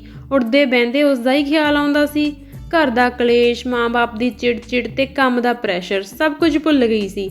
ਸ਼ਨੀਚਰਵਾਰ ਵਾਲੇ ਦਿਨ ਮੈਂ ਆਪ ਤੋਂ ਸਭ ਤੋਂ ਸੋਹਣਾ ਪੰਜਾਬੀ ਸੂਟ ਪਾਇਆ ਤੇ ਨਰਿੰਦਰ ਨੂੰ ਮਿਲਣ ਚਲੀ ਗਈ। ਉਹ ਮੇਰੀ ਇੰਤਜ਼ਾਰ ਕਰ ਰਿਹਾ ਸੀ। ਸਫੈਦ ਰੰਗ ਦੀ ਮਰਸਡੀਜ਼ ਵਿੱਚ ਉਹ ਕੋਈ ਰਾਜਕੁਮਾਰ ਲੱਗ ਰਿਹਾ ਸੀ। ਮੈਨੂੰ ਆਪਣੀ ਕਿਸਮਤ ਤੇ ਰਸ਼ਕ ਹੋਇਆ। ਅਸੀਂ ਬਹੁਤ ਦੇਰ ਤੱਕ ਆਪਸ ਵਿੱਚ ਗੱਲਾਂ ਕਰਦੇ ਰਹੇ, ਇੱਕ ਦੂਜੇ ਬਾਰੇ, ਇੱਕ ਦੂਜੇ ਦੀਆਂ ਹੌਬੀਆਂ ਪੁੱਛਦੇ ਰਹੇ ਤੇ ਹਾਸਾ ਮਜ਼ਾਕ ਕਰਦੇ ਰਹੇ। ਮੈਂ ਉਸ ਨੂੰ ਆਪਣੀ ਜ਼ਿੰਦਗੀ ਬਾਰੇ ਦੱਸਿਆ ਕਿ ਮੈਂ ਕਿੰਨੀ ਇਕੱਲੀ ਹਾਂ। ਮੇਰੇ ਮਾਂ-ਬਾਪ ਆਪਸ ਵਿੱਚ ਇੱਕ ਦੂਜੇ ਦੇ ਦੁਸ਼ਮਣ ਨੇ। ਦੁਸ਼ਮਣੀ ਦੀ ਗੱਲ ਨਹੀਂ ਰੂਪ, ਦਰਅਸਲ ਸਮਝਣ ਦੀ ਗੱਲ ਹੈ, ਅੰਡਰਸਟੈਂਡਿੰਗ ਦੀ। ਜੇ ਆਦਮੀ ਤੀਵੀਂ ਦਾ ਸਹੀ ਮੇਲ ਨਾ ਹੋਵੇ ਤਾਂ ਅੰਡਰਸਟੈਂਡਿੰਗ ਹੋ ਨਹੀਂ ਸਕਦੀ। ਇਹ ਬੇਮੇਲ ਜਿਹੇ ਵਿਆਹ ਘੜੀਸਾ ਘੜੀਸੀ ਦਾ ਹੀ ਕੰਮ ਹੁੰਦੇ ਨੇ, ਕੋਈ ਸਵਾਦ ਵਾਲੀ ਗੱਲ ਨਹੀਂ। ਤੂੰ ਸੁਣਿਆ ਨਹੀਂ, ਜੋੜੀਆਂ ਜੱਗ ਥੋੜੀਆਂ ਨਰੜ ਬਥੇਰੇ। ਇੱਥੇ ਜ਼ਿਆਦਾ ਨਰੜ ਹੀ ਨੇ। ਇਸ ਦਾ ਖਮਿਆਜਾ ਬੱਚੇ ਭੁਗਤਦੇ ਨੇ। ਉਹ ਕਿਤੇ ਦੂਰ ਗਵਾਚ ਗਿਆ ਸੀ। ਕਿਉਂ ਨਰਿੰਦਰ, ਕੀ ਤੇਰੇ ਮਾਂ-ਬਾਪ ਵੀ? ਮੈਂ ਹੈਰਾਨ ਹੋਈ। ਨਹੀਂ, ਮੇਰੇ ਬਾਪ ਤਾਂ ਇੰਡੀਆ ਵਿੱਚ ਰਾਜਿਆਂ ਵਾਂਗ ਰਹਿੰਦੇ ਨੇ। ਉਹ ਤਾਂ ਪੁਰਾਣੇ ਬੰਦੇ ਨੇ। ਜਦੋਂ ਵਿਆਹ ਲਾਟਰੀ ਵਾਂਗ ਲੱਗਦਾ ਸੀ। ਉਸਨੇ ਵਾਈਨ ਦਾ ਗਲਾਸ ਮੂੰਹ ਨੂੰ ਲਾਉਂਦਿਆਂ ਕਿਹਾ। ਫਿਰ ਤੂੰ ਉਦਾਸ ਕਿਉਂ ਹੋ ਗਿਆ? ਮੈਂ ਦਰਅਸਲ ਆਪਣੀ ਗੱਲ ਕਰ ਰਿਹਾ ਸੀ। ਮੇਰੀ ਤੇ ਮੇਰੀ ਬੀਵੀ ਦੀ ਕਦੇ ਨਹੀਂ ਬਣੀ। ਚੰਗੀ ਸੋਹਣੀ ਕੁੜੀ ਹੈ ਉਹ, ਬਹੁਤ ਅਮੀਰ ਘਰ ਦੀ, ਪੱਕੀ ਮੇਨ ਇਨ ਇੰਗਲੈਂਡ। ਮਜਾਲ ਹੈ ਉਹਦੇ ਪੁੱਛੇ ਬਗੈਰ ਘਰ ਵਿੱਚ ਪੱਤਾ ਵੀ ਹਿਲ ਜਾਵੇ। ਮੈਨੂੰ ਪਤਾ ਹੈ ਉਹ ਮੈਨੂੰ ਬਹੁਤ ਚਾਹੁੰਦੀ ਹੈ, ਪਰ ਮੇਰੇ ਤੋਂ ਅੰਦਰ ਨਹੀਂ ਲੈ ਸਕੀ। ਮੈਂ ਕਦੇ ਸ਼ਿੱਦਤ ਨਾਲ ਉਸਨੂੰ ਪਿਆਰ ਨਹੀਂ ਕੀਤਾ। ਸਿਰਫ ਬੱਚਿਆਂ ਕਰਕੇ ਸਾਡੀ ਮੈਰਿਜ ਚੱਲ ਰਹੀ ਹੈ। ਉਹ ਬੋਲਦਾ ਬੋਲਦਾ ਰੁਕ ਗਿਆ। ਤੇਰੇ ਬੱਚੇ ਵੀ ਨੇ ਨਰਿੰਦਰ? ਤੂੰ ਤਾਂ ਵੇਖਣ ਨੂੰ ਕੁਆਰਾ ਲੱਗਦਾ ਹੈ। ਮੈਂ ਹੈਰਾਨ ਸੀ। ਨਹੀਂ ਰੂਪ, ਮੇਰਾ ਵੱਡਾ ਲੜਕਾ 15 ਸਾਲਾਂ ਦਾ ਹੈ ਤੇ ਲੜਕੀ 10 ਸਾਲਾਂ ਦੀ। ਮੈਂ ਵਿਆਹ ਕਰਾ ਕੇ ਇੰਗਲੈਂਡ ਆਇਆ ਸੀ। ਰਿਸ਼ਤੇਦਾਰੀ 'ਚ ਹੀ ਮੇਰਾ ਵਿਆਹ ਹੋ ਗਿਆ ਸੀ। ਸੋਚਿਆ ਸੀ ਪੜ੍ਹੀ ਲਿਖੀ ਸੋਹਣੀ ਕੁੜੀ ਹੈ ਬਲਜੀਤ, ਮੇਰੀ ਤੇ ਮੇਰੇ ਖਾਨਦਾਨ ਦੀ ਕਦਰ ਕਰੇਗੀ। ਪਰ ਉਹ ਮੈਨੂੰ ਘਰ ਦੇ ਇੱਕ ਸਮਾਨ ਤੋਂ ਵੱਧ ਕੇ ਕੁਝ ਨਹੀਂ ਸਮਝਦੀ, ਜਿਵੇਂ ਮੈਂ ਉਸਦਾ ਨੌਕਰ ਹੋਵਾਂ। ਮੈਂ ਆਪਣੇ ਘਰ ਨੂੰ ਪੂਰੀ ਸਰਦਾਰੀ ਕੀਤੀ, ਪਰ ਇੰਗਲੈਂਡ ਆ ਕੇ ਲੱਗਦਾ ਜਿਵੇਂ ਕੋਈ ਭਈਆ ਹੋਵਾਂ। ਸਾਲਾ ਡਾਰਲਿੰਗ ਡਾਰਲਿੰਗ ਪਲੀਜ਼ ਪਲੀਜ਼ ਕਰਦਿਆਂ ਮੂੰਹ ਦੁਖਣ ਲੱਗ ਜਾਂਦਾ ਹੈ। ਉਹ ਸਮਝਦੀ ਹੈ ਮੈਂ ਉਸਦਾ ਗੁਲਾਮ ਹਾਂ, ਪਰ ਦਿਲੋਂ ਨਹੀਂ। ਉਸਦੀ ਧੇਲੇ ਦੀ ਕਦਰ ਨਹੀਂ ਕਰਦਾ। ਲੋਕ ਜਾਨਵਰਾਂ ਨੂੰ ਵਸ ਵਿੱਚ ਕਰ ਲੈਂਦੇ ਨੇ। ਉਹ ਤੀਵੀਂ ਦੀ ਕੀ ਹੋਈ ਜਿਸਨੇ ਆਦਮੀ ਨਾ ਜਿੱਤਿਆ? ਬਸ ਇੱਕ ਖਾਲੀਪਣ ਜਿਹਾ ਹੈ। ਜੀ ਰਿਹਾ ਹਾਂ ਬੇਅਰਥ ਜ਼ਿੰਦਗੀ। ਫਿਰ ਉਹ ਬਹੁਤ ਦੇਰ ਤੱਕ ਚੁੱਪ ਰਿਹਾ। ਕੀ ਗੱਲ ਹੈ? ਮੇਰੇ ਵਿਆਹ ਦੀ ਗੱਲ ਸੁਣ ਕੇ ਤੇਰਾ ਮੂਡ ਖਰਾਬ ਹੋ ਗਿਆ ਹੈ? ਪਰ ਇਹ ਵੀ ਕੀ ਵਿਆਹ ਹੋਇਆ ਜੋ ਸਿਰਫ ਇਕੱਠੇ ਰਹਿਣ ਲਈ ਹੈ। ਉਹ ਹੋਰ ਰੂਮ ਵਿੱਚ ਸੌਂਦੀ ਹੈ ਤੇ ਮੈਂ ਹੋਰ ਵਿੱਚ। ਸਾਡੀ ਕੋਈ ਦਿਲੀ ਸਾਂਝ ਨਹੀਂ ਹੈ। ਉਹ ਮੈਨੂੰ ਆਪਣੀਆਂ ਮਜਬੂਰੀਆਂ ਦੱਸ ਰਿਹਾ ਸੀ। ਨਹੀਂ, ਮੈਂ ਸੋਚਦੀ ਹਾਂ ਇੱਥੇ ਹਰ ਘਰ ਵਿੱਚ ਉਹੀ ਹਾਲ ਹੈ।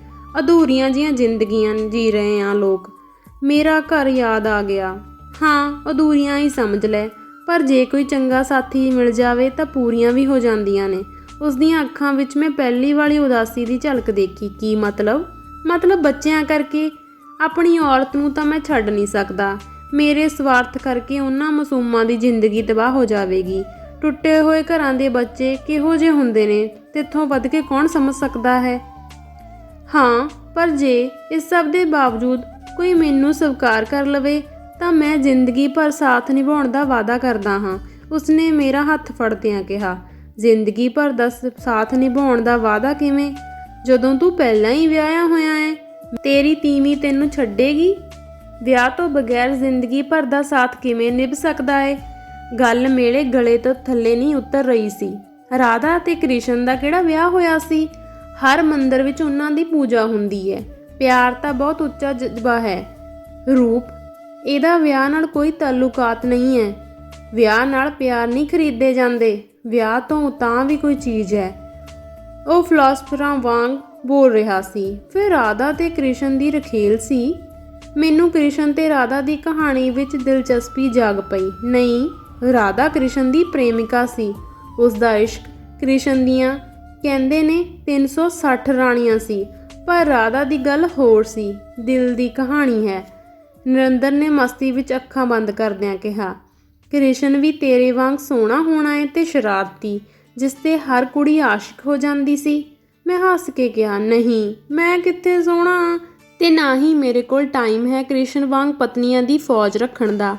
ਪਰ ਪਤਾ ਨਹੀਂ ਕਿਉਂ ਤੈਨੂੰ ਵੇਖ ਕੇ ਮੈਨੂੰ ਲੱਗਿਆ ਕਿ ਆਪਣੀ ਜੋੜੀ ਕਿੰਨੀ ਸੋਹਣੀ ਬਣਦੀ ਏ, ਰਾਧਾ ਤੇ ਕ੍ਰਿਸ਼ਨ ਵਾਂਗ। ਕਿੰਨੀ ਸੋਹਣੀ ਹੈ ਤੂੰ। ਕਿਸੇ ਦਾ ਵੀ ਈਮਾਨ ਡੋਲ ਸਕਦਾ ਹੈ। ਜਦੋਂ ਉਸਨੇ ਮੇਰੀਆਂ ਅੱਖਾਂ ਵਿੱਚ ਅੱਖਾਂ ਪਾ ਕੇ ਕਿਹਾ ਤਾਂ ਮੈਨੂੰ ਲੱਗਿਆ ਉਹ ਝੂਠ ਨਹੀਂ ਬੋਲਦਾ। ਮੈਨੂੰ ਰਾਹ ਜਾਂਦੀ ਨੂੰ ਦੇਖ ਕੇ ਕਈ ਵਾਰ ਲੋਕ ਖੜੇ ਹੋ ਜਾਂਦੇ ਨੇ। ਮੈਂ ਕਈ ਵਾਰ ਖੁਦ ਦੇਖਿਆ ਸੀ। ਮੇਰੀ ਰਾਧਾ ਬਣੇਗੀ? ਉਸਦੀ ਆਵਾਜ਼ ਵਿੱਚ ਤਰਲਾ ਸੀ। ਪਤਾ ਨਹੀਂ, ਆਖ ਕੇ ਮੈਂ ਘਰ ਵਾਪਸ ਆ ਗਈ। ਕਈ ਦਿਨ ਮੁੜ ਕੇ ਮੈਂ ਨਰਿੰਦਰ ਨੂੰ ਨਾ ਮਿਲੀ, ਪਰ ਉਸਨੂੰ ਭੁੱਲ ਵੀ ਨਹੀਂ ਸਕੀ। ਮੈਂ ਕਦੇ ਮੰਦਰ ਨਹੀਂ ਗਈ ਸੀ, ਪਰ ਪਤਾ ਨਹੀਂ ਕਿਉਂ ਮੈਂ ਇੱਕ ਦਿਨ ਸ਼ਾਮ ਨੂੰ ਮੰਦਰ ਚਲੀ ਗਈ। ਰਾਧਾ ਤੇ ਕ੍ਰਿਸ਼ਨ ਦੀਆਂ ਮੂਰਤੀਆਂ ਵੇਖ ਕੇ ਮੇਰਾ ਦਿਲ ਜ਼ੋਰ ਦੀ ਧੜਕਿਆ। ਮੈਨੂੰ ਲੱਗਿਆ ਰਾਧਾ ਤੇ ਕ੍ਰਿਸ਼ਨ ਦੀ ਥਾਂ ਉੱਤੇ ਨਰਿੰਦਰ ਖੜੇ ਸੀ। ਮੈਂ ਸਿਰ ਝੁਕਾਉਣਾ ਭੁੱਲ ਗਈ। ਪੁਜਾਰੀ ਕੋਲ ਜਾ ਕੇ ਮੈਂ ਰਾਧਾ ਤੇ ਕ੍ਰਿਸ਼ਨ ਦੀ ਕਹਾਣੀ ਪੁੱਛੀ। ਉਹੀ ਸੀ ਜੋ ਨਰਿੰਦਰ ਨੇ ਦੱਸੀ ਸੀ।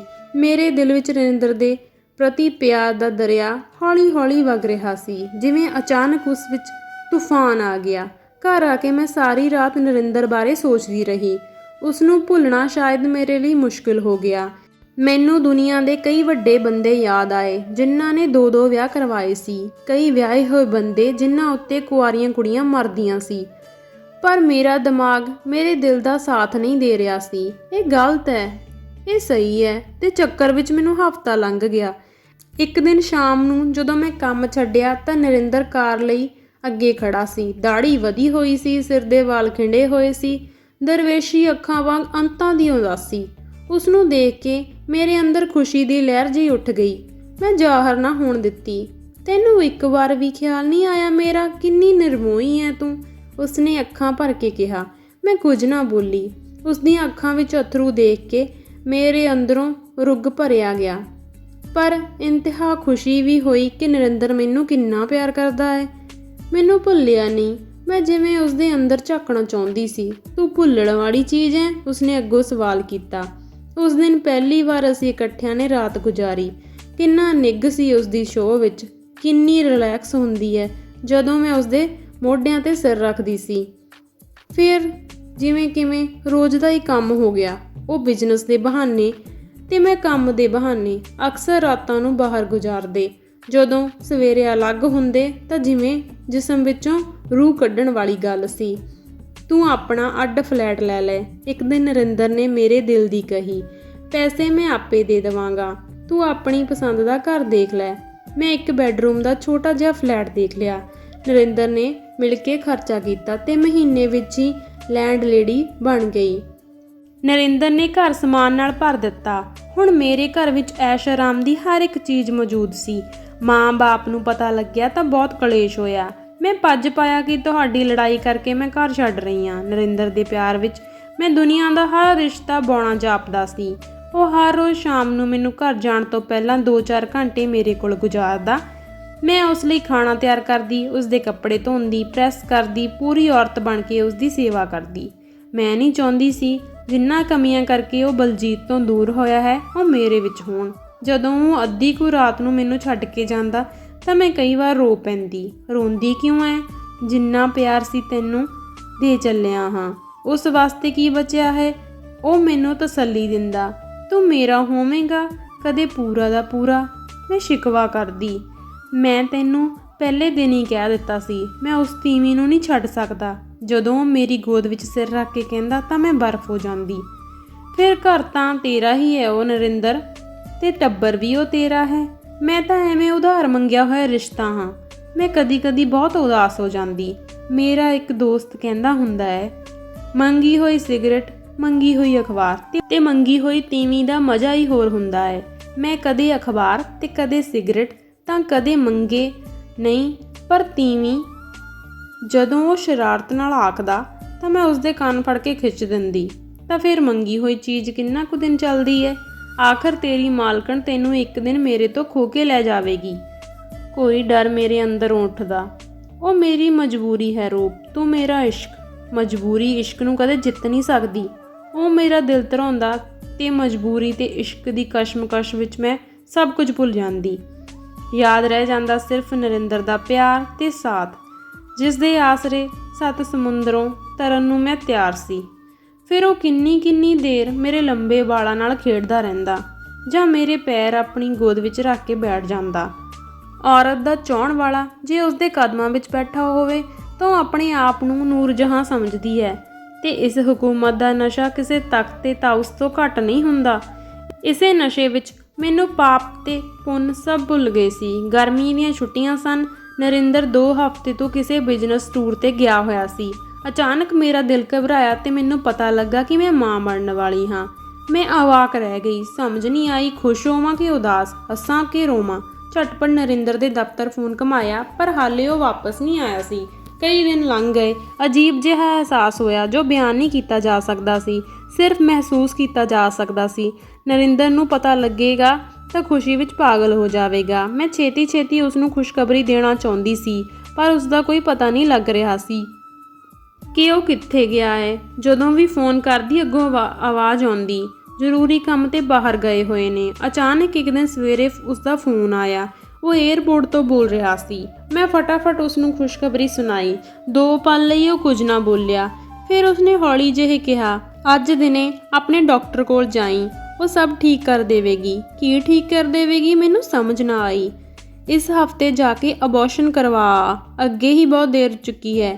ਫਿਰ ਲੇਟ ਕਰਨਾ ਠੀਕ ਨਹੀਂ ਹੈ। ਉਸਨੇ ਜਿਵੇਂ ਹੁਕਮ ਦਿੱਤਾ। ਅਬੋਰਸ਼ਨ? ਪਰ ਕਿਉਂ? ਮੈਂ ਬੁਖਲਾਈ। ਕਿਉਂ ਦਾ ਕੀ ਮਤਲਬ? ਮੈਂ ਫਾਰਸੀ ਬੋਲ ਰਿਹਾ ਜੋ ਤੈਨੂੰ ਸਮਝ ਨਹੀਂ ਆ ਰਹੀ। ਨਰਿੰਦਰ ਮੈਨੂੰ ਪਹਿਲੀ ਵਾਰ ਉੱਚੀ ਆਵਾਜ਼ ਵਿੱਚ ਬੋਲਿਆ ਸੀ। ਪਰ ਮੈਂ ਇਸ ਬੱਚੇ ਨੂੰ ਜਨਮ ਦੇਣਾ ਚਾਹੁੰਦੀ ਹਾਂ ਨਿੰਦੀ। ਇਹ ਤੇਰੇ ਮੇਰੇ ਪਿਆਰ ਦਾ ਸਬੂਤ ਹੈ, ਸੱਚੇ ਪਿਆਰ ਦਾ ਸਬੂਤ। ਮੈਂ ਆਪਣੀ ਵਕਾਲਤ ਕੀਤੀ। ਓ ਸ਼ੈਟ ਅਪ, ਮੈਂ ਪਹਿਲਾਂ ਹੀ ਬਹੁਤ ਦੁਖੀ ਹਾਂ। Don't give me the bullshit. ਇੱਕ ਔਰਤ ਮੈਨੂੰ ਪਹਿਲਾਂ ਹੀ ਬੱਚਿਆਂ ਦੇ ਨਾਂ 'ਤੇ ਬਥੇਰਾ ਰਗੜ ਰਹੀ ਹੈ, ਹੁਣ ਆ ਦੂਜੀ ਆ ਗਈ। ਉਹ ਆਪੇ ਤੋਂ ਬਾਹਰ ਹੋ ਗਿਆ। ਪਰ ਨਿੰਦੀ, ਮੈਂ ਬੋਲ ਹੀ ਰਹੀ ਸੀ ਕਿ ਉਹ ਵਿੱਚੋਂ ਹੀ ਦਹਾੜਿਆ। ਫਜ਼ੂਲ ਦੀ ਬਕਵਾਸ ਸੁਣਨ ਵਾਸਤੇ ਮੇਰੇ ਕੋਲ ਟਾਈਮ ਨਹੀਂ। ਮੇਰੇ ਬਿਜ਼ਨਸ ਦੀਆਂ ਹੋਰ ਬਥੇਰੀਆਂ ਅਪਾਇੰਟਮੈਂਟਾਂ ਨੇ। ਤੂੰ ਚੁੱਪ ਕਰਕੇ ਡਾਕਟਰ ਦੇ ਜਾ। ਜਿੰਨੇ ਪੈਸੇ ਲੱਗਣਗੇ ਮੈਂ ਆਪ ਦੇਵਾਂਗਾ। ਗੱਲ ਸੁਣ ਨਰਿੰਦਰ, ਮੈਂ ਮਾਂ ਬਣਨਾ ਚਾਹੁੰਦੀ ਹਾਂ ਤੇਰੇ ਬੱਚੇ ਦੀ। ਜਦੋਂ ਤੂੰ ਮੇਰੇ ਕੋਲ ਨਹੀਂ ਹੋਵੇਂਗਾ ਤੇਰੀ ਨਿਸ਼ਾਨੀ ਤੇਰੀ ਕਮੀ ਮਹਿਸੂਸ ਹੋਣ ਨਹੀਂ ਦੇਵੇਗੀ। ਬੇਵਜ੍ਹਾ ਗੁੱਸਾ ਨਾ ਹੋ। ਉੱਲੂ ਦੀ ਪੱਠੀ ਮਾਂ ਬਣਨਾ ਚਾਹੁੰਦੀ ਹੈ। ਹਜ਼ਾਰਾਂ ਔਰਤਾਂ ਰੋਜ਼ ਮਾਂ ਬਣਦੀਆਂ ਨੇ। ਕੋਈ ਨਵਾਂ ਕੰਮ ਹੈ? ਤੇਰੀ ਮਾਂ ਬਣਨ ਨਾਲ ਤੇਰੇ ਤਗਮੇ ਲੱਗ ਜਾਣੇ ਨੇ।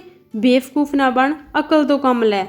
ਮੈਨੂੰ ਤੇਰਾ ਸਹਾਰਾ ਚਾਹੀਦਾ ਹੈ। ਤੇਰੇ ਕੋਲ ਆ ਕੇ ਜ਼ਿੰਦਗੀ ਦੇ ਗਮ ਭੁੱਲ ਜਾਂਦਾ ਹਾਂ। ਫਜ਼ੂਲ ਦੀਆਂ ਸਿਰਦਰਦੀਆਂ ਨਾ ਦੇ ਮੈਨੂੰ। ਨਾਲੇ ਤੂੰ ਕੁਆਰੀ ਹੈ। ਨਜਾਇਜ਼ ਬੱਚੇ ਨੂੰ ਸਮਾਜ ਕਦੇ ਸਵੀਕਾਰ ਨਹੀਂ ਕਰਦਾ। ਸਭ ਹਰਾਮ ਦਾ ਕਹਿਣਗੇ ਉਸਨੂੰ। ਤੂੰ ਕਿਤੇ ਮੂੰਹ ਦਿਖਾਉਣ ਜੋਗੀ ਨਹੀਂ ਰਹੇਂਗੀ। ਉਹ ਲਗਾਤਾਰ ਬੋਲੀ ਜਾ ਰਿਹਾ ਸੀ। ਹਰਾਮ ਦਾ ਕਿਉਂ? ਤੂੰ ਬਾਪ ਹੈ ਮੇਰੇ ਬੱਚੇ ਦਾ। ਆਪਣਾ ਵਿਆਹ ਨਹੀਂ ਹੋਇਆ ਤਾਂ ਕੀ ਹੋਇਆ? ਰੱਬ ਨੂੰ ਤਾਂ ਪਤਾ ਹੈ ਮੈਂ ਤੇਰੀ ਔਰਤ ਹਾਂ। ਮੈਂ ਆਤਮ ਵਿਸ਼ਵਾਸ ਨਾਲ ਕਿਹਾ, ਰਬਿਸ਼। ਕਾਨੂੰਨ ਮੇਰੇ ਬੱਚੇ ਦਾ ਬਾਪ ਨਹੀਂ ਤੇ ਨਾ ਹੀ ਤੂੰ ਮੇਰੀ ਔਰਤ। ਮੈਨੂੰ ਇਮੋਸ਼ਨਲ ਬਲੈਕਮੇਲ ਕਰਨ ਦੀ ਕੋਸ਼ਿਸ਼ ਨਾ ਕਰ। ਨਾ ਹੀ ਮੈਂ ਕਿਸੇ ਕੋਰਟ ਕਚਹਿਰੀ ਵਿੱਚ ਜਾ ਕੇ ਕਹਿਣਾ ਹੈ ਕਿ ਮੈਂ ਤੇਰੇ ਬੱਚੇ ਦਾ ਬਾਪ ਹਾਂ। ਤੈਨੂੰ ਘਰ ਲੈ ਕੇ ਦਿੱਤਾ, ਸੈਟਲ ਕਰ ਦਿੱਤਾ, ਬਸ। ਇਸ ਤੋਂ ਵੱਧ ਮੇਰੇ ਤੋਂ ਕੋਈ ਉਮੀਦ ਨਾ ਰੱਖੀ। ਤੇਰੇ ਮਾਂ ਬਣਨ ਦੇ ਸ਼ੌਂਕ ਵਿੱਚ ਮੈਂ ਆਪਣਾ ਘਰ ਪੱਟ ਲਵਾਂ, ਲੱਖਾਂ ਦਾ ਬਿਜ਼ਨਸ ਡੋਬ ਲਵਾਂ। ਮੇਰੇ ਬੱਚਿਆਂ ਉੱਤੇ ਇਸ ਚੀਜ਼ ਦਾ ਕੀ ਅਸਰ ਪਵੇਗਾ? ਸੋਚਿਆ? ਉਹ ਭੜਕ ਗਿਆ। ਤੂੰ ਜਰਾ ਸੋਚ ਕੇ ਦੱਸ, ਮੈਂ ਕਿਹਾ।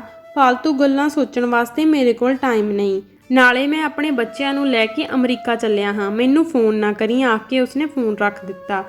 ਉਹ ਹੋ ਗਿਆ ਜਿਸ ਦੀ ਮੈਂ ਸੁਪਨੇ ਵਿੱਚ ਵੀ ਉਮੀਦ ਨਹੀਂ ਕੀਤੀ ਸੀ। ਮੈਂ ਸੁੰਨ ਹੋ ਗਈ। ਵਿਸ਼ਵਾਸ ਨਹੀਂ ਹੋ ਰਿਹਾ ਸੀ ਕਿ ਨਰਿੰਦਰ ਵਰਗਾ ਬੰਦਾ ਇਸ ਤਰ੍ਹਾਂ ਪਿੱਠ ਦਿਖਾ ਦੇਵੇਗਾ। ਆਪਣੇ ਆਪ ਉੱਤੇ ਤਰਸ ਜਿਹਾ ਆਇਆ ਮੈਨੂੰ। ਕੀ ਕਰ ਬੈਠੀ? ਘਰੋਂ ਬਾਗੀ ਹੋ ਕੇ ਨਿਕਲੀ। ਪਿਆਰ ਵਿੱਚ ਪਾਗਲ ਹੋਈ। ਸਮਾਜ ਦੀ ਪਰਵਾਹ ਵੀ ਨਹੀਂ ਕੀਤੀ। ਸੋਨੇ ਵਰਗੀ ਜਵਾਨੀ ਨਰਿੰਦਰ ਅੱਗੇ ਪਾ ਦਿੱਤੀ। ਉਹ ਹਰਾਮ ਦਾ ਮਾਲ ਸਮਝ ਕੇ ਵਰਤਦਾ ਰਿਹਾ ਤੇ ਮੌਕਾ ਪੈਣ ਤੇ ਚੋਰਾਂ ਵਾਂਗ ਛੁਪ ਕੇ ਭੱਜ ਗਿਆ। ਮੈਂ ਨਾ ਰੋਈ ਨਾ ਹੱਸੀ। ਫਲੈਟ ਵਿੱਚ ਮੈਂ ਇਕੱਲੀ ਬੈਠੀ ਸੀ। ਉਸ ਫਲੈਟ ਵਿੱਚ ਜਿੱਥੇ ਮੇਰੀਆਂ ਤੇ ਨਰਿੰਦਰ ਦੀਆਂ ਥਾਂ ਤੇ ਫੋਟੋਆਂ ਲੱਗੀਆਂ ਹੋਈਆਂ ਸੀ, ਰਾਧਾ ਤੇ ਕ੍ਰਿਸ਼ਨ ਵਾਂਗ। ਇਹ ਫਲੈਟ ਮੈਨੂੰ ਮੰਦਰ ਵਾਂਗ ਲੱਗਦਾ ਸੀ। ਅੱਜ ਜਿਵੇਂ ਇਸੇ ਫਲੈਟ ਵਿੱਚ ਮੈਂ ਆਪਣੇ ਆਪ ਨੂੰ ਕਿਸੇ ਕੋਠੇ ਉੱਤੇ ਮਹਿਸੂਸ ਕਰ ਰਹੀ ਸੀ, ਕਿਸੇ ਵੇਸਵਾ ਵਾਂਗ ਜਿਸ ਦਾ ਗਾਹਕ ਉਸ ਦਾ ਮੁੱਲ ਚੁਕਾ ਕੇ ਉਸ ਨਾਲ ਸੌਂਦਾ ਤਾਂ ਹੈ ਪਰ ਉਸਦੇ ਬੱਚੇ ਨੂੰ ਆਪਣਾ ਨਾਂ ਦੇਣ ਆਪਣੀ ਸ਼ਾਨ ਦੇ ਖਿਲਾਫ ਸਮਝਦਾ ਹੈ। ਤਾਂ ਮੇਰਾ ਬੱਚਾ ਹਰਾਮ ਦਾ ਹੈ ਕਿਉਂਕਿ ਮੇਰਾ ਰਿਸ਼ਤਾ ਹਰਾਮ ਦਾ ਹੈ। ਮੈਨੂੰ ਆਪਣੇ ਆਪ ਤੇ ਕਚਿਆਣ ਜੀ ਆਈ। ਮੈਂ ਅੰਦਰੋਂ ਆਉਂਦੀ ਹਵਾੜ ਜਿਹੀ ਮਹਿਸੂਸ ਕੀਤੀ, ਜਿਵੇਂ ਮੈਂ ਕੋਈ ਗੰਦੀ ਨਾਲੀ ਸੀ ਜਿਸ ਲਈ ਕੋਈ ਰਾਹੀ ਮੂਤ ਕੇ ਚਲਾ ਗਿਆ। ਆਪਣੇ ਆਪ ਤੋਂ ਨਫ਼ਰਤ ਹੋ ਗਈ। ਜੀ ਕੀਤਾ ਕਿਸੇ ਗੱਡੀ ਥੱਲੇ ਜਾ ਕੇ ਸਿਰ ਦੇ ਦੇਵਾਂ, ਚਿੱਠੀ ਲਿਖ ਕੇ ਰੱਖ ਜਾਵਾਂ ਕਿ ਨਰਿੰਦਰ ਨੇ ਮੇਰੀ ਜ਼ਿੰਦਗੀ ਤਬਾਹ ਕੀਤੀ ਹੈ। ਪਰ ਮਰਨਾ ਇੰਨਾ ਆਸਾਨ ਨਹੀਂ।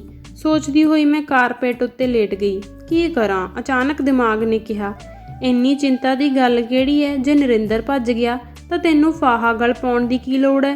ਕੱਲ ਨੂੰ ਡਾਕਟਰ ਦੇ ਜਾਈਂ, ਕਹਾਣੀ ਖਤਮ।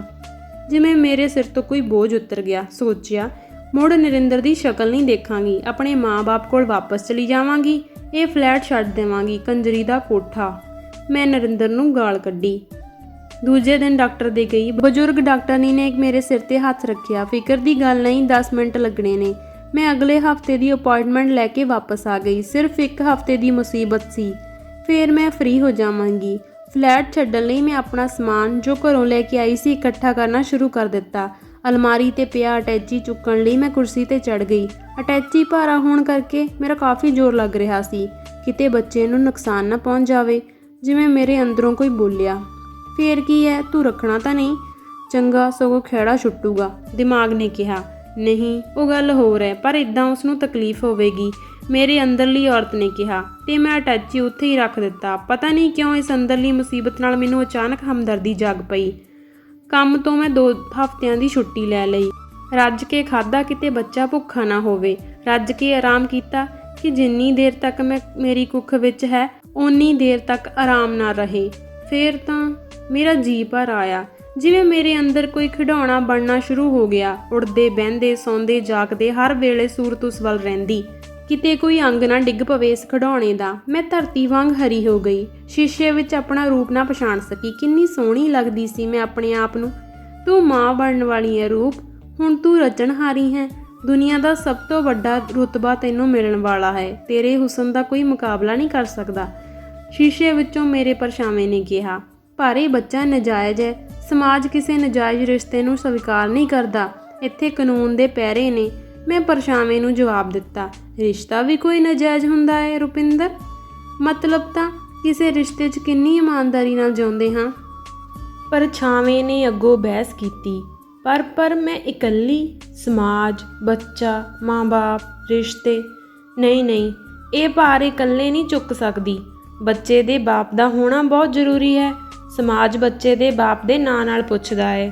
ਮੇਰੇ ਬੱਚੇ ਦੇ ਤਾਂ ਮੱਥੇ ਉੱਤੇ ਲਿਖਿਆ ਹੋਵੇਗਾ ਕਿ ਇਹਦਾ ਬਾਪ ਚੋਰ ਹੈ। ਨਹੀਂ, ਮੈਂ ਆਪਣੇ ਸਵਾਰਥ ਲਈ ਬੱਚੇ ਨੂੰ ਐਡੀ ਸਜ਼ਾ ਕਿਉਂ ਦੇਵਾਂ? ਮੈਂ ਸ਼ੀਸ਼ੇ ਵੱਲੋਂ ਮੂੰਹ ਦੂਜੇ ਪਾਸੇ ਕਰ ਲਿਆ। ਗਰਭਵਤੀ ਔਰਤ ਵਾਸਤੇ ਇਸ ਵੇਲੇ ਉਸਦੇ ਬੱਚੇ ਦੇ ਬਾਪ ਦਾ ਉਸ ਕੋਲ ਹੋਣਾ ਕਿੰਨਾ ਜ਼ਰੂਰੀ ਹੈ, ਮੈਨੂੰ ਅਹਿਸਾਸ ਹੋਇਆ। ਸਿਰਫ ਔਰਤ ਨੂੰ ਇਮੋਸ਼ਨਲੀ ਹੀ ਨਹੀਂ, ਸਗੋਂ ਬੱਚੇ ਨੂੰ ਵੀ ਜਿਵੇਂ ਅੰਦਰੋਂ ਪਤਾ ਹੁੰਦਾ ਹੈ ਕਿ ਮੇਰਾ ਬਾਪ ਕੌਣ ਹੈ। ਸ਼ਾਇਦ ਨਰਿੰਦਰ ਦਾ ਫੋਨ ਹੀ ਆ ਜਾਵੇ, ਬੱਚੇ ਨੂੰ ਰੱਖ ਹੀ ਲਵੇ। ਇਸ ਖਿਆਲ ਵਿੱਚ ਮੈਂ ਰੋ ਪਈ। ਨਾ ਨਰਿੰਦਰ ਦਾ ਫੋਨ ਆਇਆ ਤੇ ਨਾ ਮੈਂ ਫੈਸਲਾ ਬਦਲ ਸਕੀ। ਡਾਕਟਰ ਕੋਲ ਜਾਣ ਤੋਂ ਪਹਿਲਾਂ ਇੱਕ ਰਾਤ ਮੈਂ ਗੁਰਦੁਆਰੇ ਗਈ, ਆਪਣੇ ਪਾਪਾਂ ਦੀ ਭੁੱਲ ਬਖਸ਼ਾਣ ਅਤੇ ਹਿੰਮਤ ਮੰਗਣ। ਗੁਰਦੁਆਰੇ ਵਾਲੇ ਢਾਡੀ ਜੱਥਾ ਸਾਹਿਬਜ਼ਾਦਿਆਂ ਦਾ ਸ਼ਹੀਦੀ ਸਾਕਾ ਗਾ ਰਿਹਾ ਸੀ, ਜਿਨ੍ਹਾਂ ਨੂੰ ਨੀਹਾਂ ਵਿੱਚ ਚਿਣਿਆ ਗਿਆ ਸੀ। ਸਾਕਾ ਸੁਣਦੇ ਸਮੇਂ ਮੈਂ ਬਹੁਤ ਰੋਈ। ਧੰਨ ਗੁਰੂ, ਧੰਨ ਤੇਰੇ ਬੱਚੇ। ਬੱਚਿਆਂ ਦਾ ਕੀ ਦੋਸ਼ ਸੀ? ਮੇਰਾ ਬੱਚਾ ਵੀ ਕੱਲ੍ਹ ਨੂੰ ਬੇਇਨਸਾਫੀ ਦੀਆਂ ਨੀਹਾਂ ਵਿੱਚ ਦੱਬਿਆ ਜਾਵੇਗਾ। ਮੈਂ ਖਾਲੀ ਹੋ ਜਾਵਾਂਗੀ। ਜ਼ਮੀਨ ਵਿੱਚੋਂ ਜੇ ਪੌਦਾ ਹੀ ਪੁੱਟੀਏ ਤਾਂ ਮਿੱਟੀ ਦੀਆਂ ਜੜ੍ਹਾਂ ਵੀ ਨਿਕਲ ਜਾਂਦੀਆਂ ਨੇ। ਫਿਰ ਮੈਂ ਤਾਂ ਔਰਤ ਸਾਂ, ਮੇਰੀ ਤੇ ਕੁੱਖ ਪੱਟੀ ਜਾਣੀ ਸੀ, ਆਂਦਰਾਂ ਨਿਕਲ ਜਾਣੀਆਂ ਮੇਰੀਆਂ। ਰੋਂਦੀ ਰੋਂਦੀ ਮੈਂ ਘਰ ਆ ਗਈ। ਘਰ ਆ ਕੇ ਦੂਜੇ ਦਿਨ ਡਾਕਟਰ ਦੇ ਜਾਣ ਦੀ ਤਿਆਰੀ ਕੀਤੀ। ਰਾਤ ਦੇ ਚੌਥੇ ਪਹਿਰ ਮੈਂ ਅੱਧ ਸੁੱਤੀ ਅੱਧ ਜਾਗਦੀ ਸੀ। ਜਿਵੇਂ ਮੇਰੇ ਅੰਦਰੋਂ ਆਵਾਜ਼ ਆਈ, ਮਾਂ।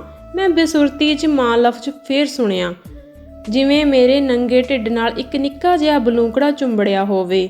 ਉਸਦੇ ਨਿੱਕੇ ਨਿੱਕੇ ਪੈਰ, ਹੱਥ ਆਪਣੇ ਢਿੱਡ ਉੱਤੇ ਮਹਿਸੂਸ ਕੀਤੇ। ਆਪਣੇ ਆਪ ਹੀ ਮੇਰਾ ਹੱਥ ਮੇਰੇ ਢਿੱਡ ਉੱਤੇ ਚਲਾ ਗਿਆ। ਆਪਣੇ ਅੰਦਰੋਂ ਮੈਂ ਕੋਈ ਜਿਉਂਦੀ ਜਾਗਦੀ ਚੀਜ਼ ਮਹਿਸੂਸ ਕੀਤੀ ਜੋ ਹਿੱਲ ਰਹੀ ਸੀ। ਹਨੇਰੇ ਵਿੱਚ ਮੈਂ ਅੰਦਰੇ ਝਾਤ ਮਾਰੀ, ਜਿਵੇਂ 2 ਛੋਟੀਆਂ ਅੱਖਾਂ ਮੇਰੇ ਵੱਲ ਦੇਖ ਰਹੀਆਂ ਸੀ। ਮਾਂ, ਉਹਨਾਂ ਨੇ ਪੁਕਾਰਿਆ। ਮੈਨੂੰ ਠੰਡੀਆਂ ਤਰੇਲੀਆਂ ਆ ਗਈਆਂ। ਮੈਂ ਆਪਣੇ ਢਿੱਡ ਨੂੰ ਘੁੱਟ ਕੇ ਜੱਫੀ ਪਾ ਲਈ। ਮੇਰੇ ਬੱਚੇ, ਮੈਂ ਤੈਨੂੰ ਜਨਮ ਦੇਵਾਂਗੀ। ਮਾਫ਼ ਕਰ ਦੇ, ਮੈਂ ਆਪਣੇ ਸਵਾਰਥ ਲਈ ਤੇਰਾ ਕਤਲ ਕਰਨ ਬਾਰੇ ਸੋਚ ਰਹੀ ਸੀ। ਤੇਰਾ ਬਾਪ ਚੋਰ ਹੈ ਬੱਚੇ, ਪਰ ਤੇਰੀ ਮਾਂ ਤਾਂ ਤੇਰੀ ਮਾਂ ਹੈ। ਮੇਰਾ ਸਿਰਹਾਣਾ ਹੰਝੂਆਂ ਨਾਲ ਭੱਜ ਗਿਆ। ਅਜੀਬ ਜਿਹੀ ਸ਼ਾਂਤੀ ਮਿਲੀ ਮੈਨੂੰ, ਅਜੀਬ ਜਿਹੀ ਹਿੰਮਤ ਆ ਗਈ ਮੇਰੇ ਵਿੱਚ, ਤੇ ਮੈਂ ਉਦੋਂ ਹੀ ਉੱਠ ਕੇ ਆਪਣਾ ਸਮਾਨ ਇਕੱਠਾ ਕੀਤਾ। ਸਵੇਰੇ ਹੀ ਡਾਕਟਰ ਨੂੰ ਫੋਨ ਕਰ ਦਿੱਤਾ ਕਿ ਮੈਂ ਵਿਚਾਰ ਬਦਲ ਲਿਆ ਹੈ। ਮੁੜ ਕੇ ਕਦੀ ਪਛਤਾਈ ਨਹੀਂ ਤੇ ਨਾ ਹੀ ਜ਼ਿੰਦਗੀ ਨਾਲ ਸ਼ਿਕਵਾ ਕੀਤਾ ਕਿ ਕੀ ਹੋ ਰਿਹਾ ਹੈ। ਉਹ ਫਲੈਟ ਛੱਡ ਕੇ ਮੈਂ ਕਿਰਾਏ ਦੇ ਕਮਰੇ ਵਿੱਚ ਚਲੀ ਗਈ, ਕੰਮ 'ਤੇ ਜਾਣਾ ਸ਼ੁਰੂ ਕਰ ਦਿੱਤਾ। ਥੋੜ੍ਹੇ ਦਿਨਾਂ ਬਾਅਦ ਮੇਰਾ ਭੇਦ ਖੁੱਲ੍ਹਣਾ ਸ਼ੁਰੂ ਹੋ ਗਿਆ। ਆਖਰ ਮੈਂ ਕਦੋਂ ਤੱਕ ਮੈਂ ਆਪਣੀ ਝੋਲੀ ਨੂੰ ਛੁਪਾ ਕੇ ਰੱਖ ਸਕਦੀ ਸੀ। ਲੋਕਾਂ ਨੇ ਮੈਨੂੰ ਕੰਜਰੀ ਕੁੱਤੀ ਕਿਹਾ, ਕੰਮ ਵਾਲਿਆਂ ਨੇ ਆਵਾਜ਼ੇ ਕੱਸੇ। ਮਾਂ ਨੂੰ ਪਤਾ ਲੱਗਿਆ, ਉਸਨੇ ਬਥੇਰਾ ਸਿਰ ਪੱਟਿਆ, ਪਰ ਮੇਰੇ ਕੰਨਾਂ ਨੇ ਜੋ ਅੰਦਰੋਂ ਇੱਕ ਵਾਰ ਮਾਂ ਲਫ਼ਜ਼ ਸੁਣਿਆ ਸੀ, ਜਿਵੇਂ ਉਸਨੇ ਮੇਰੇ ਲਈ ਦੁਨੀਆ ਦੀ ਹਰ ਚੀਜ਼ ਛੋਟੀ ਕਰ ਦਿੱਤੀ। ਮੈਂ ਉਸ ਆਵਾਜ਼ ਨੂੰ ਸ਼ਰੇਆਮ ਸੁਣਨਾ ਚਾਹੁੰਦੀ ਸੀ। ਬਾਕੀ ਮਹੀਨੇ ਲੋਕਾਂ ਦੇ ਤਾਨੇ ਮਿਹਣੇ ਸੁਣ ਕੇ ਗਾਲਾਂ ਖਾ ਕੇ ਕੱਢ ਲਏ। ਮੈਂ ਦੁਨੀਆ ਦੀਆਂ ਉਹਨਾਂ ਔਰਤਾਂ ਬਾਰੇ ਕਿਤਾਬਾਂ ਪੜ੍ਹੀਆਂ ਜਿਨ੍ਹਾਂ ਨੇ ਇਕੱਲੀਆਂ ਨੇ ਬੱਚੇ ਪੈਦਾ ਕੀਤੇ ਸੀ, ਸ਼ਕੁੰਤਲਾ ਅਤੇ ਸੀਤਾ ਵਰਗੀਆਂ, ਜਿਨ੍ਹਾਂ ਦੇ ਆਦਮੀ ਉਹਨਾਂ ਨੂੰ ਅਦਵਾਟੇ ਛੱਡ ਗਏ ਸਨ। ਫਿਰ ਅਮਨਦੀਪ ਜੰਮਿਆ। ਜਿਵੇਂ ਮੇਰੀ ਸਾਰੀ ਤਪੱਸਿਆ ਸਫਲ ਹੋ ਗਈ। ਨਾ ਦੁਨੀਆ ਨਾਲ ਕੋਈ ਗਿਲਾ ਰਿਹਾ ਤੇ ਨਾ ਨਰਿੰਦਰ ਦੀ ਬੇਵਫਾਈ ਯਾਦ ਰਹੀ। ਅਮਨਦੀਪ ਨੂੰ ਵੇਖ ਕੇ ਜਿਵੇਂ ਮੇਰੇ ਸਾਰੇ ਸੰਘਰਸ਼ ਦੀ ਥਕਾਵਟ ਲੈ ਗਈ ਸੀ। ਔਰਤ ਜਦੋਂ ਮਾਂ ਬਣ ਜਾਂਦੀ ਹੈ, ਉਸ ਲਈ ਦੁਨੀਆ ਦੇ ਬਾਕੀ ਸਾਰੇ ਰਿਸ਼ਤੇ ਛੋਟੇ ਹੋ ਜਾਂਦੇ ਨੇ। ਨਰਿੰਦਰ ਭਾਵੇਂ ਮੇਰੇ ਤੋਂ ਪਿੱਠ ਮੋੜ ਗਿਆ ਸੀ, ਪਰ ਬੱਚੇ ਦੀ ਖਬਰ ਜਿਵੇਂ ਉਸਨੂੰ ਹਵਾ ਵਾਂਗ ਮਿਲੀ। ਇੱਕ ਦਿਨ ਉਹ ਆ ਗਿਆ। ਤੈਨੂੰ ਕਿੰਨਾ ਸਮਝਾਇਆ ਸੀ ਇਸ ਮੁਸੀਬਤ ਵਿੱਚ ਨਾ ਪੈ, ਹੁਣ ਕਿੰਨੀ ਔਖੀ ਐ, ਉਸਨੇ ਹਮਦਰਦੀ ਜਤਾਈ। ਮੈਂ ਉਸਦੀ ਗੱਲ ਦਾ ਕੋਈ ਜਵਾਬ ਨਾ ਦਿੱਤਾ। ਚੱਲ ਜੋ ਹੋਣਾ ਸੀ ਹੋ ਗਿਆ, ਆਪਣੇ ਫਲੈਟ ਵਾਪਸ ਚੱਲ।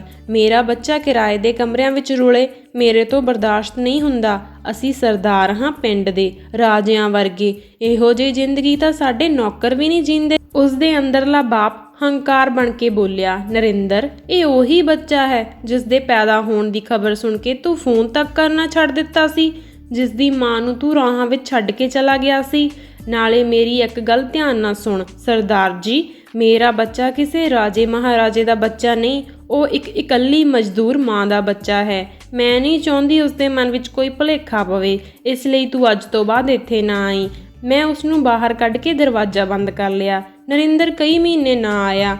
ਅਮਨ ਨੇ ਹੁਣ ਵਧਣਾ ਸ਼ੁਰੂ ਕਰ ਦਿੱਤਾ। ਸ਼ਾਮੀ ਕੰਮ ਤੋਂ ਥੱਕੀ ਹਾਰੀ ਆਉਂਦੀ, ਉਸਨੂੰ ਵੇਖ ਕੇ ਮੇਰੇ ਵਿੱਚ ਨਵੀਂ ਜਾਨ ਪੈ ਜਾਂਦੀ। ਥੋੜੇ ਪੈਸੇ ਫੜਫੜਾ ਕੇ ਮੈਂ ਆਪਣਾ ਘਰ ਲੈ ਲਿਆ, ਪਰ ਨਰਿੰਦਰ ਨੇ ਮੇਰਾ ਖੁਰਾ ਖੋਜ ਕੱਢ ਲਿਆ ਤੇ ਇੱਕ ਦਿਨ ਮੇਰੇ ਪੈਰ ਫੜ ਲਏ। ਰੱਬ ਦੇ ਵਾਸਤੇ ਮੈਨੂੰ ਮੇਰੇ ਗੁਨਾਹਾਂ ਦੀ ਸਜ਼ਾ ਮੇਰੇ ਬੱਚੇ ਨੂੰ ਨਾ ਦੇ। ਉਸਨੂੰ ਬਾਪ ਦੇ ਪਿਆਰ ਦੀ ਲੋੜ ਹੈ। ਉਹ ਕਦੇ-ਕਦੇ ਅਮਨ ਨੂੰ ਮਿਲਣ ਆ ਜਾਂਦਾ ਤੇ ਮੈਂ ਦੇਖਿਆ ਕਿ ਕਦੇ ਨਰਿੰਦਰ ਨਾ ਆਉਂਦਾ ਤਾਂ ਅਮਨ ਆਨੀ ਬਹਾਨੀ ਰੋਂਦਾ, ਬੁਖਾਰ ਚੜਾ ਲੈਂਦਾ।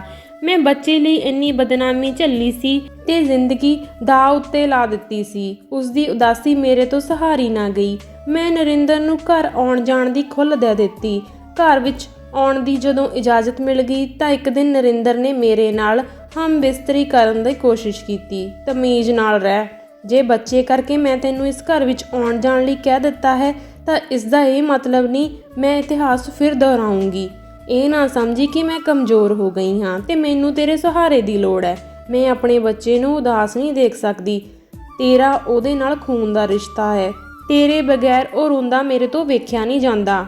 ਮੈਂ ਅੱਗ ਵਾਂਗ ਮੱਚੀ। ਮੇਰੀ ਗਲਤੀ ਮਾਫ਼ ਕਰ ਦੇ। ਉਸਨੇ ਅੱਖਾਂ ਭਰੀਆਂ। ਫਜ਼ੂਲ ਮੈਨੂੰ ਡਿਸਟਰਬ ਨਾ ਕਰ। ਤੂੰ ਮੈਨੂੰ ਕੰਜਰੀ ਸਮਝ ਕੇ ਰੱਖਿਆ। ਜੇ ਤੇਰੇ ਤੋਂ ਨਿਭਣੀਆਂ ਨਹੀਂ ਸੀ ਤਾਂ ਲਾਈਆਂ ਕਿਉਂ? ਨਾਲੇ ਅੱਜ ਤੋਂ ਬਾਅਦ ਮੈਨੂੰ ਹੱਥ ਲਾਇਆ ਤਾਂ ਮੈਂ ਹੱਥ ਤੋੜ ਦੇਵਾਂਗੀ। ਬੱਚੇ ਨੂੰ ਮਿਲ ਕੇ ਜਾ, ਆਖ ਕੇ ਮੈਂ ਬਾਹਰ ਦਾ ਬੂਹਾ ਦਿਖਾਇਆ। ਉਹ ਹਮੇਸ਼ਾ ਲਈ ਚੁੱਪ ਹੋ ਗਿਆ। ਬੱਚਾ ਉਸਦੀ ਵੀ ਕਮਜ਼ੋਰੀ ਸੀ। ਉਹ ਚੁੱਪਚਾਪ ਆਉਂਦਾ, ਬੱਚੇ ਨਾਲ ਖੇਡਦਾ ਤੇ ਚਲਾ ਜਾਂਦਾ। ਹੁੰਦੀ ਗੱਲ ਨਰਿੰਦਰ ਦੀ ਪਤਨੀ ਤੱਕ ਪਹੁੰਚ ਗਈ। ਉਹ ਸਾਹੋ ਸਾਹੀ ਮੇਰੇ ਘਰ ਤੱਕ ਆਈ। ਆਉਂਦੇ ਸਾਰ ਪਹਿਲਾਂ ਮੇਰੇ 3-4 ਥੱਪੜ ਮਾਰੇ, ਫਿਰ ਮੇਰੇ ਵਾਲ ਪੁੱਟੇ। ਕੰਜਰੀਏ, ਤੈਨੂੰ ਮੇਰਾ ਹੀ ਘਰ ਲੱਭਿਆ ਸੀ ਪੱਟਣ ਨੂੰ? ਥੋੜੀ ਖਲਕਤ ਤੁਰੀ ਫਿਰਦੀ ਐ, ਕਿਸੇ ਹੋਰ ਦੇ ਘਰ ਤੇ ਡਾਕਾ ਮਾਰਦੀ। ਇੱਕ ਆ ਕੀੜਾ ਜੰਮ ਸੁੱਟਿਆ ਹਿੱਸਾ ਮੰਗਣ ਨੂੰ। ਉਹ ਅਮਨ ਵੱਲ ਵਧੀ। ਭੈਣ ਜੀ, ਮੈਂ ਭੱਜ ਕੇ ਅੱਗੇ ਆ ਗਈ। ਮੈਨੂੰ ਜੋ ਮਰਜ਼ੀ ਕਹੋ, ਮੈਂ ਤੁਹਾਡੀ ਚੋਰ ਹਾਂ, ਪਰ ਬੱਚਾ। ਚੁੱਪ ਕਰ, ਜ਼ਿਆਦਾ ਚੰਗੀ ਬਣਨ ਦੀ ਕੋਸ਼ਿਸ਼ ਨਾ ਕਰ ਮੇਰੇ ਸਾਹਮਣੇ। ਮੈਂ ਜਾਣਦੀ ਹਾਂ ਤੇਰੇ ਵਰਗੀਆਂ ਨੂੰ। ਦੂਜੀਆਂ ਤੇ ਆਦਮੀ ਸਾਂਭਣ ਲਈ ਤੁਹਾਡੇ ਪੁੱਠੇ ਹੱਥ ਦਾ ਕੰਮ ਹੁੰਦਾ ਏ, ਪਰ ਮੈਂ ਵੀ ਕੋਈ ਗਏ ਗੁਜਰੇ ਘਰ ਦੀ ਨਹੀਂ ਆ, ਬੜੀ ਮਜ਼ਬੂਤ ਚੀਜ਼ ਆ। ਤੇਰੇ ਵਰਗੀਆਂ ਕਈ ਆਈਆਂ ਤੇ ਕਈ ਗਈਆਂ, ਪਰ ਨਰਿੰਦਰ ਨੂੰ ਮੇਰੇ ਤੋਂ ਖੋ ਨਹੀਂ ਸਕੀਆਂ। ਮੈਂ ਉਹਨਾਂ ਔਰਤਾਂ ਵਿੱਚੋਂ ਨਹੀਂ ਜਿਹੜੀਆਂ ਘਬਰਾ ਕੇ ਦੂਜੇ ਦਿਨ ਤਲਾਕ ਦੇ ਦਿੰਦੀਆਂ। ਮੈਂ ਸਮਝ ਲਊਂ ਮੇਰਾ ਆਦਮੀ 2 ਘੰਟੇ ਕੰਜਰੀ ਦੇ ਕੋਠੇ ਉੱਤੇ ਜਾਂਦਾ ਹੈ, ਅਖੀਰ ਰਾਤ ਨੂੰ ਮੇਰੇ ਕੋਲ ਘਰ ਹੀ ਆਉਂਦਾ ਹੈ ਨਾ। ਤੇਰੇ ਵਰਗੀਆਂ ਜੇ 10 ਵੀ ਆ ਜਾਣ ਤਾਂ ਮੇਰਾ ਕੁਝ ਨਹੀਂ ਵਿਗਾੜ ਸਕਦੀਆਂ। ਬਿਗਾਨੀ ਅੱਗ ਉੱਤੇ ਕਿੰਨੇ ਕੁ ਦਿਨ ਹੱਡ ਸੇਕੇਂਗੀ, ਆਖਰ ਆਦਮੀ ਤਾਂ ਮੇਰਾ ਹੀ ਰਹੇਗਾ। ਉਹ ਅੱਗ ਥੁੱਕਦੀ ਤੇ ਅੰਗਿਆਰ ਹੱਗਦੀ ਵਾਪਸ ਚਲੀ ਗਈ। ਮੈਨੂੰ ਉਸ ਉੱਤੇ ਤਰਸ ਆਇਆ। ਧੋਖਾ ਉਸ ਨਾਲ ਵੀ ਹੋਇਆ ਸੀ। ਮੈਂ ਸੋਚਿਆ ਸੀ ਕਿ ਬਲਜੀਤ ਕੋਈ ਬਦਸੂਰਤ ਜਿਹੀ ਔਰਤ ਹੋਵੇਗੀ। ਉਹ ਤਾਂ ਕਾਫੀ ਸੋਹਣੀ ਸੁਨੱਖੀ ਭਰੇ ਭੁਰੇ ਜਿਸਮ ਦੀ ਮਾਲਕ ਸੀ। ਮੈਂ ਸੋਚ ਰਹੀ ਸੀ ਅਣਜਾਣੇ ਵਿੱਚ ਕਿਸੇ ਵਿਆਹੇ ਹੋਏ ਬੰਦੇ ਨਾਲ ਪਿਆਰ ਪਾ ਕੇ ਮੈਂ ਕਿੰਨਾ ਗਲਤ ਕੰਮ ਕੀਤਾ। ਪਰ ਮੇਰਾ ਕਸੂਰ ਕੀ ਸੀ? ਇਹ ਤਾਂ ਨਰਿੰਦਰ ਹੀ ਸੀ ਜੋ ਬਲਜੀਤ ਦਾ ਨਕਸ਼ਾ ਹੋਰ ਖਿੱਚਦਾ ਰਿਹਾ ਮੇਰੇ ਸਾਹਮਣੇ। ਬਲਜੀਤ ਸਾਰੇ ਸ਼ਹਿਰ ਵਿੱਚ ਢੰਡੋਰਾ ਪਿੱਟ ਦਿੱਤਾ ਕਿ ਮੈਂ ਉਸ ਆਦਮੀ ਨੂੰ ਲੁੱਟ ਕੇ ਖਾ ਗਈ ਹਾਂ। ਇੱਕ ਦਿਨ ਨਰਿੰਦਰ ਕਿਤੇ ਬਾਹਰ ਗਿਆ ਹੋਇਆ ਸੀ। ਉਸ ਦਾ ਲੜਕਾ ਪਿੱਛੋਂ ਆਇਆ। ਮੈਂ ਬੂਹਾ ਖੋਲ੍ਹਿਆ। ਆਂਟੀ, ਮੇਰਾ ਡੈਡ ਅੱਜ ਬਾਹਰ ਗਿਆ ਹੋਇਆ ਹੈ। ਜੇ ਤੇਰਾ ਨਹੀਂ ਸਰਦਾ ਮੈਂ ਆਵਾਂ ਅੱਜ ਤੇਰੇ ਕੋਲ ਰਾਤ ਨੂੰ? ਉਹ ਹੱਸਿਆ। ਮੈਂ ਕੀ ਕਹਿੰਦੀ, ਪਰ ਉਸ ਦਿਨ ਤੋਂ ਬਲਜੀਤ ਨਾਲ ਨਫ਼ਰਤ ਹੋ ਗਈ। ਮੇਰੇ ਲਈ ਤਾਂ ਪੈਸਾ ਪਹਿਲਾਂ ਕੁਝ ਮਾਇਨੇ ਹੀ ਨਹੀਂ ਰੱਖਦਾ ਸੀ। ਹੁਣ ਤਾਂ ਪੈਸਿਆਂ ਵਾਲੇ ਦੇ ਚਿਹਰੇ ਬੁਰੀ ਤਰ੍ਹਾਂ ਨੰਗੇ ਹੋ ਗਏ ਸਨ ਮੇਰੇ ਸਾਹਮਣੇ। ਮੈਂ ਬਹੁਤ ਮਿਹਨਤ ਕਰਨੀ ਸ਼ੁਰੂ ਕਰ ਦਿੱਤੀ। ਮੈਂ ਚਾਹੁੰਦੀ ਸੀ ਮੇਰਾ ਬੱਚਾ ਬਹੁਤ ਅੱਛੀ ਐਜੂਕੇਸ਼ਨ ਲਵੇ, ਵਧੀਆ ਸਕੂਲੇ ਪੜ੍ਹੇ ਤੇ ਦੁਨੀਆ ਦਾ ਬਿਹਤਰੀਨ ਬੰਦਾ ਬਣੇ। ਮੈਨੂੰ ਹਰ ਬੰਦੇ ਨੇ ਨਫ਼ਰਤ ਕੀਤੀ ਹੈ ਆਸ਼ਾ। ਹਰ ਬੰਦੇ ਨੇ ਮੈਨੂੰ ਗਲਤ ਸਮਝਿਆ। ਸ਼ਾਇਦ ਮੇਰਾ ਬੱਚਾ ਵੱਡਾ ਹੋ ਕੇ ਵੀ ਮੈਨੂੰ ਨਫ਼ਰਤ ਕਰੇ, ਪਰ ਮੈਂ ਆਪਣੇ ਖੂਨ ਦੀਆਂ ਘੁੱਟਾਂ ਨਾਲ ਇਸ ਨੂੰ ਪਾਲ ਰਹੀ ਹਾਂ। ਇਹਦੇ ਵਿੱਚ ਸਭ ਕੁਝ ਇਹਦੇ ਬਾਪ ਵਾਲਾ ਹੈ। ਉਹੀ ਅੱਖਾਂ, ਉਹੀ ਬੁੱਲ, ਉਹੀ ਮੁਸਕਾਨ। ਜਦੋਂ ਇਹ ਘੰਟਾ ਮੇਰੇ ਵਾਲਾਂ ਨਾਲ ਖੇਡਦਾ ਹੈ ਜਾਂ ਮੇਰੇ ਪੈਰ ਫੜ ਕੇ ਬੈਠ ਜਾਂਦਾ ਹੈ ਤਾਂ ਜਿਵੇਂ ਨਰਿੰਦਰ ਮੇਰੇ ਸਾਹਮਣੇ ਬੈਠਾ ਹੁੰਦਾ ਹੈ। ਨਰਿੰਦਰ ਨੂੰ ਤਾਂ ਮੈਂ ਮਾफ़ ਨਹੀਂ ਕਰ ਸਕਦੀ। ਮਾफ़ ਕਰਨ ਨੂੰ ਕਿਹੜਾ ਮੈਂ ਉਸ ਨੂੰ ਨਫ਼ਰਤ ਕਰਨੀ ਆ। ਨਫ਼ਰਤ ਵੀ ਤਾਂ ਉਸ ਨੂੰ ਕੀਤੀ ਜਾਂਦੀ ਆ ਜਿਸ ਦੀ ਕੋਈ ਕੀਮਤ ਤੁਹਾਡੀਆਂ ਨਜ਼ਰਾਂ ਵਿੱਚ ਹੋਵੇ। ਜਿਹੜਾ ਬੰਦਾ ਤੁਹਾਡੀਆਂ ਨਜ਼ਰਾਂ ਵਿੱਚੋਂ ਹੀ ਗਿਰ ਜਾਵੇ ਉਹ ਨਫ਼ਰਤ ਦੇ ਕਾਬਿਲ ਵੀ ਨਹੀਂ ਰਹਿੰਦਾ। ਹੁਣ ਤਾਂ ਮੈਂ, ਮੇਰਾ ਬੱਚਾ, ਬਸ ਇਹੀ ਮੇਰੀ ਜ਼ਿੰਦਗੀ ਹੈ। ਜੇ ਇਹ ਨਾ ਹੁੰਦਾ ਤਾਂ ਪਤਾ ਨਹੀਂ ਅੱਜ ਕਿੱਥੇ ਹੁੰਦੀ। ਉਸਨੇ ਜਿਵੇਂ ਕਹਾਣੀ ਦਾ ਅਖੀਰ ਕੀਤਾ। ਰੁਪਿੰਦਰ, ਬੱਚਾ ਤਾਂ ਤੇਰਾ ਬਹੁਤ ਖੂਬਸੂਰਤ ਹੈ। ਖਾਸ ਕਰਕੇ ਮੈਂ ਉਸਦੇ ਕੇਸ ਰੱਖੇ ਵੇਖਦੀ ਹਾਂ ਤਾਂ ਪਤਾ ਲੱਗਦਾ ਹੈ ਤੇਰਾ ਸਿੱਖ ਧਰਮ ਵਿੱਚ ਕਿੰਨਾ ਵਿਸ਼ਵਾਸ ਹੈ। ਪਰ ਤੈਨੂੰ ਇਹ ਖਿਆਲ ਕਿਵੇਂ ਆਇਆ ਕਿ ਤੇਰਾ ਬੱਚਾ ਪੱਗ ਬੰਨੇ? ਮੈਂ ਪੁੱਛਿਆ। ਆਸ਼ਾ, ਇੱਕ ਵਾਰ ਜਦੋਂ ਅਮਨ 5 ਕੁ ਵਰ੍ਹਿਆਂ ਦਾ ਸੀ, ਸਕੂਲੋਂ ਆਇਆ। ਰਾਤ ਨੂੰ ਜਦੋਂ ਮੈਂ ਉਸਨੂੰ ਸੁਣਾਉਣ ਲਈ ਕਹਾਣੀ ਸੁਣਾਉਣ ਲੱਗੀ ਤਾਂ ਬੋਲਿਆ, mum tell me something about a Golden Temple. ਜਦੋਂ ਉਸਨੇ ਨਿੱਕੀਆਂ ਬਾਹਾਂ ਮੇਰੀ ਗਰਦਨ ਦੁਆਲੇ ਲਪੇਟੀਆਂ ਤਾਂ ਮੈਨੂੰ ਲੱਗਿਆ ਜਿਵੇਂ ਕੋਈ ਕਣ ਪਹਿਲੀ ਵਾਰ ਉਸ ਵਿੱਚ ਜਾਗਿਆ ਹੋਵੇ। ਮੈਨੂੰ ਆ ਬੜਾ ਪਿਆਰਾ ਲੱਗਿਆ। ਮੈਂ ਦੂਜੇ ਦਿਨ ਹੀ ਇੰਡੀਆ ਜਾਣ ਦੀਆਂ ਸੀਟਾਂ ਬੁੱਕ ਕਰਵਾ ਲਈਆਂ। ਨਰਿੰਦਰ ਨੂੰ ਪਤਾ ਲੱਗਿਆ ਤਾਂ ਬਹੁਤ ਬੋਲਿਆ, ਬੱਚੇ ਨੂੰ ਕਿੱਥੇ ਲੈ ਕੇ ਜਾਏਂਗੀ ਇੰਨੀ ਗਰਮੀ 'ਚ, ਬਿਮਾਰ ਹੋ ਜਾਵੇਗਾ। ਪਰ ਮੇਰੀ ਜਿੱਦ ਅੱਗੇ ਇੱਕ ਨਾ ਚੱਲੀ। ਹਾਰ ਕੇ ਉਹ ਵੀ ਨਾਲ ਤੁਰ ਪਿਆ। ਉਹ ਮੈਨੂੰ ਆਪਣੇ ਪਿੰਡ ਲੈ ਗਿਆ। ਮੇਰੇ ਅੰਦਰ ਰੌਸ਼ਨੀ ਦੀ ਕੋਈ ਲੀਕ ਜਿਹੀ ਉੱਠੀ।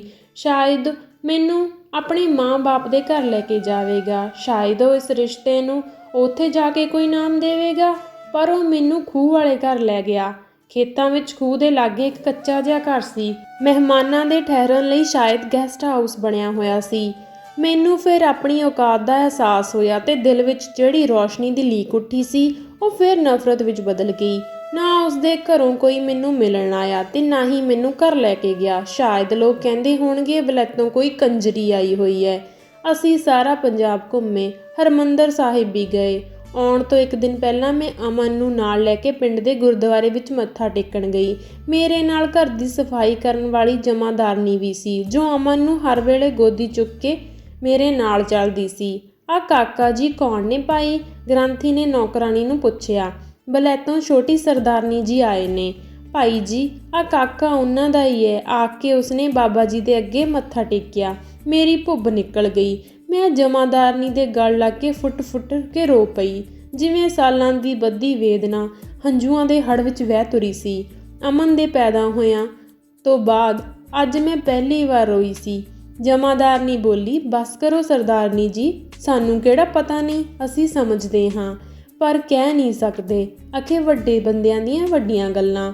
ਅਸੀਂ ਕਮੀਨ ਹੋਏ ਪਰ ਪਤਾ ਸਭ ਕਾਸੇ ਦਾ ਹੈ।